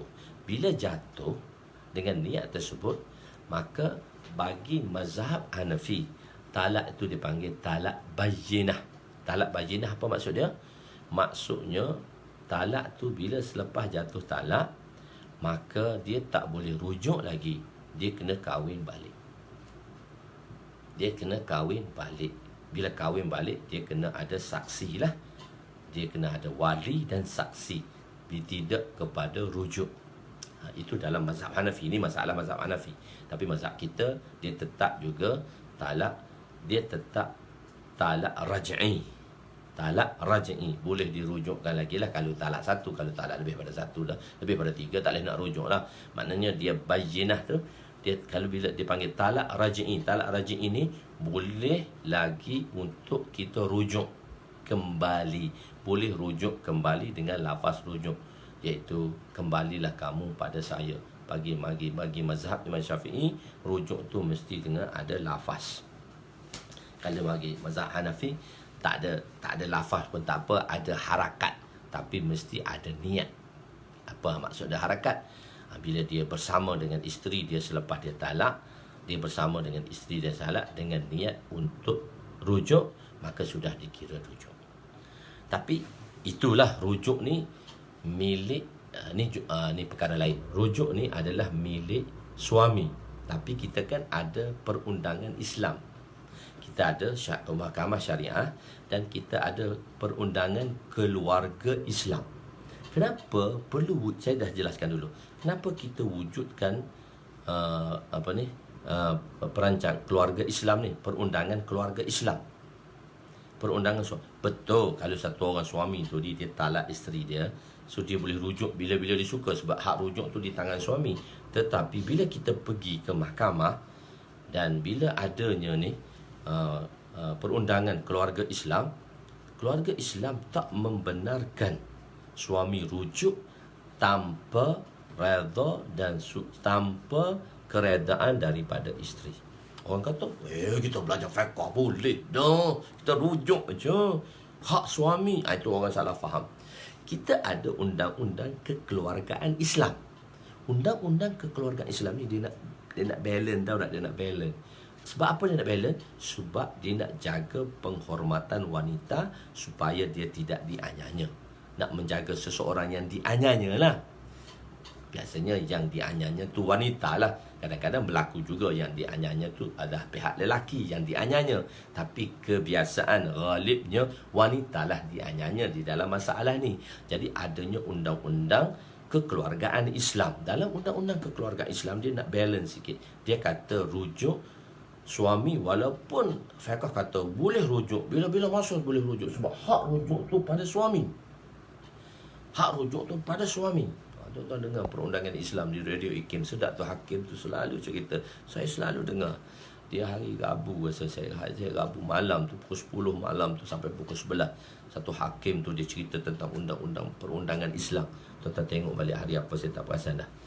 Tapi saya selalu dengar lah, bukan dengan tiap-tiap minggu, tapi saya selalu dengar lah. Satu hakim mahkamah syariah Masya Allah, diterangkan undang-undang perlembagaan Islam ni, undang-undang kekeluargaan Islam ni. Kenapa kita tak benarkan lelaki tu rujuk, walaupun kuasa rujuk tu di tangan lelaki tanpa persetujuan daripada isteri? Sebab kita nak jaga supaya isteri tadi tidak teranyanya. So dia balance undang-undang kekeluargaan Islam ni. Walaupun dalam hak suami boleh rujuk bila-bila masa aja, tapi undang-undang keluarga Islam kata tak boleh. Sebab kita nak jaga maruah, dan kita nak jaga supaya wanita tidak dianyanya. Suami rujuk saya, suami rujuk, wanita terpaksa rujuk. Kalau laki tu kaki pukul, habis perempuan tu kena pukul balik. Kalau laki tu kaki pukul, memang dia akan pukul balik. Sebab tu dia brainwash tau. Brainwash daripada seorang lelaki, dia boleh sampai menyebabkan wanita tu lumpuh. Wanita tu lumpuh, dia brainwash. Kadang-kadang lelaki, dia penyayang, tapi dia gini, jenis panah barang tau tak. Bila dia nak marah, dia marah habis, dia maki habis, dia buat macam-macam kat isteri dia. Dia buat macam-macam kat isteri dia, panas barang tau.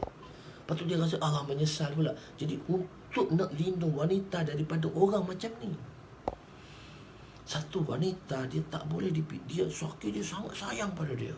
Satu kes tu dia sangat sayang, tapi laki dia memang kaki panas barang. Jadi terpaksa kena pergi rujuk mahkamah, kena rujuk ke keluarga Islam untuk bantu wanita tadi. Laki tu memanglah menyesal depan hakim, begini, dia menyesal. Tapi bila dia mari panas barang, dia nampak orang pun tak ada, dia katok aja orang. Dia katok aja orang. Laki-laki macam ni ada. Kita bukan bela orang laki. Orang laki macam ni ada, panas barang. Jangan cepat lepas tangan. Kalau lepas tangan sekali bahaya. Dia akan lepas tangan selalu. Tapi sekarang orang perempuan dah berani dah. Sebab dia ada hak dia tu. Dia kata dia ada hak bagus dalam keluarga Islam tu. Di undang-undang hakim tu dalam keluarga tu memang sedap. Saya suka dengan suaranya lembut. Saya seronok dengar perbincangan tu. Tuan-tuan, dan ilmiah-ilmiah ni tuan-tuan kena luangkan masa lah. Begitu. Janganlah duduk tengok cerita Melayu je. Tengok cerita Mak Saleh je. Begitu. Tuan-tuan bincanglah. Tak apa, hari ni kan hari cuti. Hari Sabtu saya lewat sikit pun tak apa perbincangan kita gitu. Kan. Jadi perkara-perkara tadi. Tapi dia nak balancekan di antara hukum syariat, hukum syarak dengan perlembagaan Islam ni. Sebab nak jaga tadi. Nak jaga tadi. Sebab tu wanita dalam perlembagaan kekeluargaan Islam, wanita boleh menuntut hak sepencarian. Wanita boleh tuntut hak sepencarian, sedangkan mana ada hak sepencarian dalam usul dalam ilmu miras. Tapi dalam hak kekeluargaan Islam, wanita boleh menuntut hak sepencarian. Tapi dia ada dalil, hujah dia lah. Sebagainya sebelum ni kita dah ceritakan dah. Wanita tu boleh menuntut hak sepencarian. Kenapa? Apa sahaja yang wanita tu buat, walaupun dia tidak ada dalam syarikat suaminya, apa yang dia buat kerja rumah, berarti dia buat kerja suaminya. Berarti secara indirect, walaupun dia tak direct, tidak ada dalam syarikat suaminya, tapi dia adalah share dan kongsi kepada syarikat suaminya, walaupun tidak ada nama dalam syarikat suaminya. Kerana apa yang dia buat di rumah itu adalah tugas suaminya. Secara indirect, dia adalah pemilik sharing kepada syarikat suaminya. Kita pergi kursus ni. Kursus lah. Ustaz-ustaz pun kita pergi kursus juga. Kita kena tahu, kita kena belajar banyak benda kita kena belajar. Macam saya beritahu tuan-tuan lah, saya pergi belajar kursus sembahyang. Tak perlu apa belajar kursus sembahyang khusyuk. Tak, kita pergi. Benda molek kita pergi. Jangan kita memandang dah lah apa. Kita pergi, benda baik kita pergi. Jadi begitu. Jadi bahasa kiasan lah. Kinayah tu bahasa kiasan lah. Okey lah tu, cantik dulu. Jadi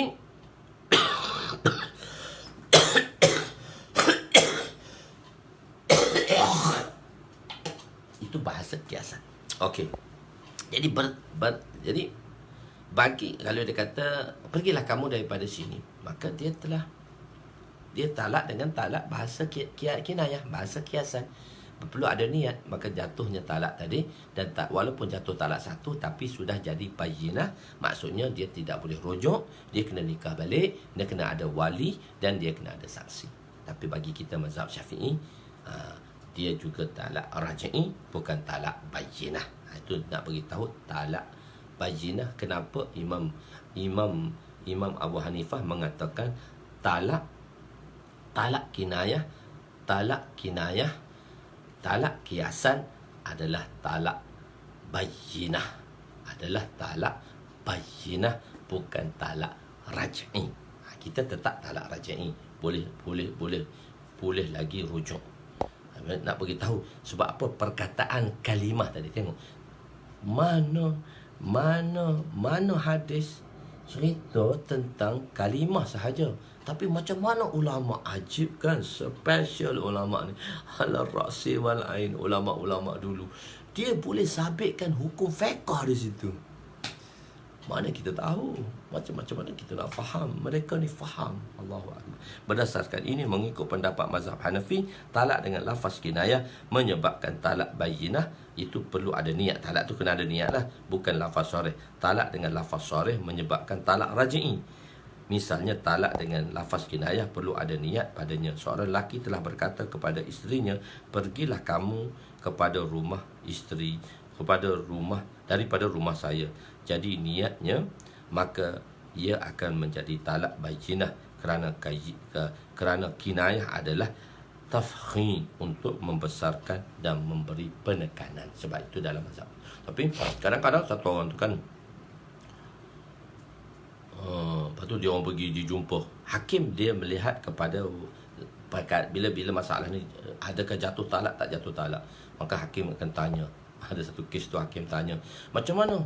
Tak tahu apa. Dia kata, saya duduk tengah marah macam mana, saya perasan apa? Dia kata talak sengaja, tak sengaja, jatuh talak. Hakim kata, kenapa tu? Dia kata, Tuan Hakim, pada masa tu saya tak nampak apa lah, saya bagi je lah kat dia. Maka Tuan Hakim akan memilih jalan mengatakan talak telah jatuh. Dan talak itu talak satu, kalau dia tidak menggunakan lafaz 3 ataupun 3 kali berturut-turut. Jadi sebab apa-apa masalah ni, kena jumpa hakim dululah. Jangan tuan-tuan buat hal sendiri. Satu orang dia talak 3. Ni cerita baru, cerita betul ni.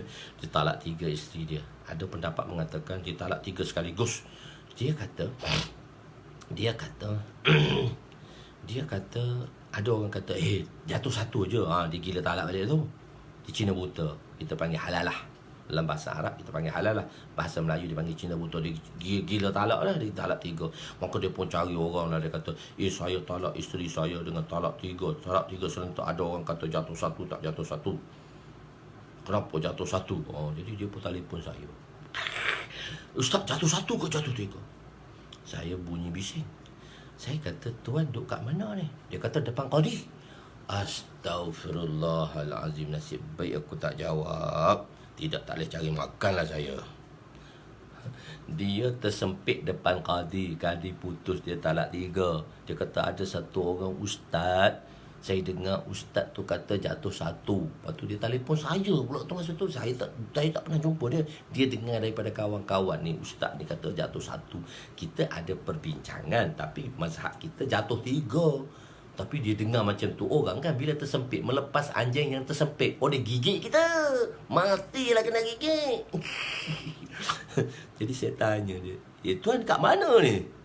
Bunyi ada orang sebelah ni. Dia kata depan qadi ustaz. Astagfirullah, nasib baiklah aku tak bagi cerita. Nak mula cerita tu tanya dia duduk kat mana. Tidak, habislah qadi tu mat saya. Habis saya kena gam lagi. Tak boleh buat ceramah dah. Dia dengar orang berkata macam saya bincang, ada pendapat mengatakan boleh, ada pendapat kata jatuh satu dan jatuh 3. Saya tak kata jatuh satu, saya kata 2 pendapat, tapi pendapat rajihnya kita memakai jatuh 3. Dia tahu orang tersempit ni, dia cari je apa saja yang nak selamatkan dia. Nasib baiklah aku tak jawab. Kalau jawab tak cari makan lah. Wallahualam. Itu satu. Banyak kita dalam dunia ni macam-macam keadaan dia berlaku. Manusia ni bila dia tersempit, begitulah. Khair, insyaAllah Yang baik itu daripada Allah, yang kurang itu daripada kelemahan saya. InsyaAllah tarikh kita punya pendaftaran tutup pada hari raya ketiga, pada 24, 25, 26 hari bulan 5, 2 jam 12 malam, hari raya ketiga itu tutup. Dan raya ketujuh, iaitu raya ketujuh hari Sabtu, kita akan buat daurah kita. Ada 4 slot, 1 slot tambahan daripada saya untuk tuan-tuan. Doa saya untuk tuan-tuan, doa panjang hari ni, tak apa-apa, kita doa panjang dan pendek, sederhana. Okey. Jadi kita tutup dia 3 hari bulan, dan kita akan buat insya-Allah pagi Sabtu raya ke-7 6.45 sampai 8 suku, dan malam 9.30 sampai pukul 11. Begitu juga hari Ahad, kita ada 4 slot tadi tu. InsyaAllah tuan-tuan boleh like kan benda tu. Tuan-tuan masuk dalam Facebook, nanti saya akan buat. Tuan-tuan masuklah yang ada nama. Yang tak ada nama dan nak bayar. Yang tak ada nama, dah bayar tapi tak ada nama, beritahu PM saya akan boleh masukkanlah nama tuan-tuan. Tapi yang belum daftar ada 3 hari lagi lah. 30 Ramadan, 1, 2, 3, ada 4 hari lagi dalam pendaftaran. Jangan, Ustaz dah habis pendaftaran, susah pula nak masukkan orang begini susah. Jadi 4 hari ni kena alert lah kadang-kadang, sebab manusia ada orang tu dia suka buat last minute. Sebab tu saya kena bagi tarikh tutup jugalah, supaya jangan buat last minute. Wallahu a'lam. Yang baik itu daripada Allah, yang lemah itu daripada kelemahan. Selamat hari raya semua yang saya ucapkan, minal aidil fitri wal faizin. Masya-Allah semua pada kawan-kawan. Jika ada kesalahan bahasa yang saya gunakan di sini, atau mungkin dalam penerangan saya memberi keduhan hati kepada tuan-tuan semua, ada orang kadang-kadang dia komen di situ, saya terus tegur, tak boleh kata begini. Saya minta maaf daripada pihak saya. Pada semua, insya-Allah kita akan jumpa pada hari raya kedua.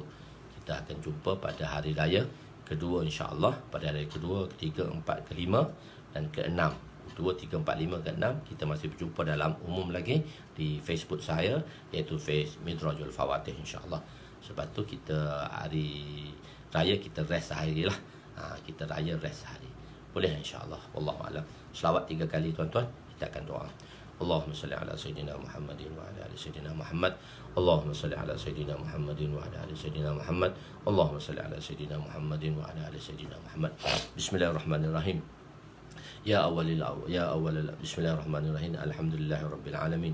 Wassalatu wassalamu ala asyrafil anbiya'i wal mursalin wa ala alihi wa sahbihi ajma'in. Allahumma hdina wahdi bina waj'alna sababan liman ihtada. Allahumma hdina sajami'a. Allahumma hdina sajami'a. Allahumma ansur man nasara dina Muhammadin sallallahu alaihi wasallam waj'alna minhum.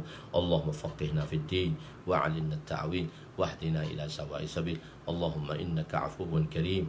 Allahumma innaka 'afuwwun karim tuhibbu fa'fu al-ghina. Allahumma ighfir lana dhunubana wa wasi' lana khalaqana wa tajib lana kasabana wa kanni'na bima razaqtana wa la tuzhib talabana ila syai'in sarraftahu anna. Ya Allah, ya Tuhan kami, ampunilah dosa-dosa kami, dosa kedua ibu bapa kami, mertua kami, abang kami, kakak kami, adik kami, jiran tetangga kami, sahabat handai kami, waris-waris kami, datuk nenek kami, asatizah, yakni ustaz-ustaz kami, talamizah, yakni pelajar-pelajar kami, anak-anak isteri kami. Ya Allah, rakan seusaha sekalian dan seluruh umat muslimah sekalian. Ya Allah, pandanglah kami dengan pandang rahmat-Mu, pandanglah kami dengan kasih sayang-Mu.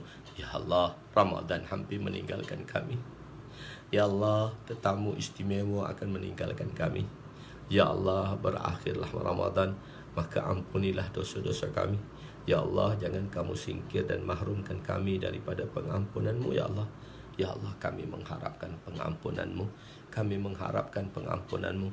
Pengampunan-Mu adalah hak, ya Allah. Kami hamba-Mu yang penuh dosa dengan noda, dosa yang dilakukan oleh mata, dosa yang dilakukan oleh telinga, mulut, fikiran, kaki dan tangan, dosa yang sengaja dan tidak sengaja, dosa yang sengaja dan tak sengaja, dosa yang ketahui dan tidak diketahui, kesemua dosa ini ya Allah. Maafkanlah ya Allah. Kami menyesali terhadap perbuatan dosa yang telah kami lakukan. Kami berjanji tidak akan melakukannya. Kami bercita-cita untuk tidak mengulanginya lagi ya Allah. Ya Allah, tolonglah kami ya Allah. Bantulah kami ya Allah. Rahmat-Mu, kami mengharapkan rahmat-Mu. Kami mengharapkan keredaanmu. Ya Allah, yakinlah kami dengan zat-Mu. Yakinlah kami dengan kekuasaan-Mu. Yakinlah kami dengan segala apa yang Kau telah tetapkan pada kami. Ya Allah, mudahkanlah kami seluruh hidup dan amalan kami mengikuti jejak rengkah Nabi SAW. Bagilah kami sembahyang yang khusyuk, yang dapat menarik segala khazanah-Mu. Bagilah ilmu yang manfaat, yang memberi manfaat pada kami di dunia dan di akhirat. Basahilah lidah kami dengan zikrullah dan pembacaan Al-Quran. Ya Allah, Ya Allah, muliakanlah. Ya Allah, bagilah kami dapat memuliakan semua orang-orang Islam. Ya Allah, apa yang kami lakukan, Ya Allah, kami mencari redha-Mu. Kami mencari redha-Mu. Pilihlah kami untuk usaha agama. Pilihlah kami untuk kerja nubuwah. Pilihlah kami untuk ilmu nubuwah. Ya Allah, pilihlah anak-anak kami ya Allah. Pilihlah, jadilah anak-anak kami anak-anak yang soleh ya Allah. Penyejuk mata hati kami ya Allah. Pilihlah anak-anak kami menjadi orang-orang yang berjaya, alim, alimah, hafiz, hafizah, da'i, da'iyah ya Allah, untuk berjuang pada agama-Mu. Pilihlah anak-anak kami ya Allah. Pilihlah anak-anak kami ya Allah. Ya Allah, kami tidak pandai mentarbiyah anak-anak kami. Kami tidak pandai ya Allah. Ya Allah, kami hanya melakukan apa yang Kau perintahkan. Mungkin ada perkara yang kami sempurnakan. Ya Allah, Kamulah sebaik-baik murabbi. Kaulah sebaik-baik murabbi yang tarbiyah kami dan anak-anak kami kesemuanya ya Allah. Tarbiyahlah anak-anak kami. Ada di kalangan kami yang bermasalah dengan anak-anaknya, yang merintih dan memohon tentang masalah anak-anaknya ya Allah. Engkau maafkanlah ya Allah. Kau hidayatkanlah ya Allah pada mereka yang terpesong, pada mereka yang telah jauh daripada jalan yang benar. Pesong kerana kembalikanlah mereka kepada jalan yang benar. Pada mereka yang berada di hujung-hujung kemurtadan, pada mereka yang berada di hujung agama, yang nak jatuh kepada kemurtadan, selamatkanlah ya Allah. Hidayatlah pada mereka seluruh dunia, seluruh alam hingga hari kiamat ya Allah. Hidayatkanlah, Islamkanlah ya Allah. Ya Allah, pada mereka-mereka yang non-Muslim, pada mereka-mereka yang kafir ya Allah, hidayatlah ya Allah. Ya Allah, pada pengetahuan-Mu, pada khazanah-Mu, pada qada qadar-Mu, Engkau tahu siapa yang boleh dapat hidayat atau tidak. Orang yang mana di dalam ketetapan-Mu tidak mendapat hidayat, maka Engkau pilihlah mereka ini, Kau asingkanlah mereka ini, Kau hindarlah kami daripada mereka ini. Ya Allah, kelenyatlah mereka ini di atas muka alam, supaya kejahatan mereka ya Allah. Bantulah dini madaris, Quran makatib, tablighi marakis. Jagalah sebaik-baiknya ya Allah. Tablighi marakis, Quran makatib, tempat-tempat belajar Al-Quran, dan dini madaris, tempat pengajian ilmu, dan tempat ya Allah persatuan-persatuan Islam yang menegakkan Islam seluruhnya ya Allah. Anjuman-anjuman Islam, selamatkanlah daripada tangan-tangan yang kotor ya Allah. Selamatlah daripada tangan-tangan yang kotor ya Allah. Ya Allah, bantulah kami ya Allah. Tolonglah kami ya Allah. Ya Allah, tolonglah kami ya Allah. Bantulah kami ya Allah. Kesianlah kami ya Allah. Berilah rezeki yang murah pada kami. Berilah rezeki yang melimpah ruah pada kami. Berilah rezeki yang melimpah ruah pada kami ya Allah. Ya Allah, kami takut ya Allah. Ya Allah, kami takut ya Allah. Ya Allah, kubur gelap ya Allah. Akhirat gelap ya Allah. Cerahilah kubur kami dan cerahilah kubur kami bila kami menghadap-Mu nanti ya Allah. Selamatlah kami daripada kedahsyatan ya Allah, keperitan di padang mahsyar nanti, 1000 kaki atas kaki. Selamatlah kami ya Allah. Temuilah kami dengan baginda sallallahu alaihi wasallam ya Allah. Selamatlah kami di mizan, selamatlah kami di sirat. Masuklah kami, kurniakanlah jannatul firdaus bagi kami semua ya Allah. Ya Allah, kami takut ya Allah. Kami takut ya Allah. Di dunia ini kami dikira orang yang memberi ilmu. Kami orang yang memberi ilmu dan menerima ilmu. Kami dikira orang menganggap kami berdakwah. Tapi ya Allah, kami takut ya Allah. Di akhirat nanti kami tidak ada senarai dalam nama-nama mereka. Ya Allah, maafkanlah kesilapan kami. Maafkanlah kesalahan kami. Tolonglah kami, ya Allah. Kami hamba-Mu yang penuh dengan dosa dan noda. Kami hamba-Mu. Ramadan hampir meninggalkan kami. Kami tidak tahu Ramadan akan datang. Adakah kami masih dapat menghasilkan kebaikan ini? Ya Allah, selama sebulan pengajian kami, hari-hari selepas subuh, terimalah ya Allah. Sebulan pengajian kami, hari-hari selepas subuh, terimalah ya Allah. Mudahlah kami beramal, fahamkanlah kami akan ilmu-Mu, mudahkanlah kami untuk beramal. Ya Allah, ya Allah, pada saudara-saudara kami yang memohon kepada kami agar segala masalah mereka diselesaikan, Engkau sahaja yang boleh menyelesaikan segala masalah jawas mereka. Tunaikanlah ya Allah, bagilah rezeki yang murah pada kami. Selamatlah kami daripada ditipu. Selamatlah kami daripada ditipu. Ya Allah, jangan kami ditipu untuk kali kedua. Ya Allah, bantulah kami ya Allah. Tolonglah kami ya Allah. Rahmatilah kami ya Allah. ربنا ظلمنا أنفسنا وإن لم تغفر لنا وترحمنا لنكونن من الخاسرين اللهم إنك عفو كريم تحب العفو فاعف عنا اللهم اغفر لنا ذنوبنا ووسع لنا خلقنا وطيب لنا كسبنا وكنئنا بما رزقتنا ولا تزهب طلبنا إلى شيء صرفته عنا وصلى الله على سيدنا محمد وعلى آله وصحبه أجمعين والحمد لله رب العالمين Ya Rabbal Alamin, taqabbal minna, taqabbal minkum wa minna, Ya Karim. InsyaAllah kita ketemui hari raya kedua nanti, insyaAllah 6.45 pagi, hari raya kedua, insyaAllah pengajian kita akan diteruskan, insyaAllah.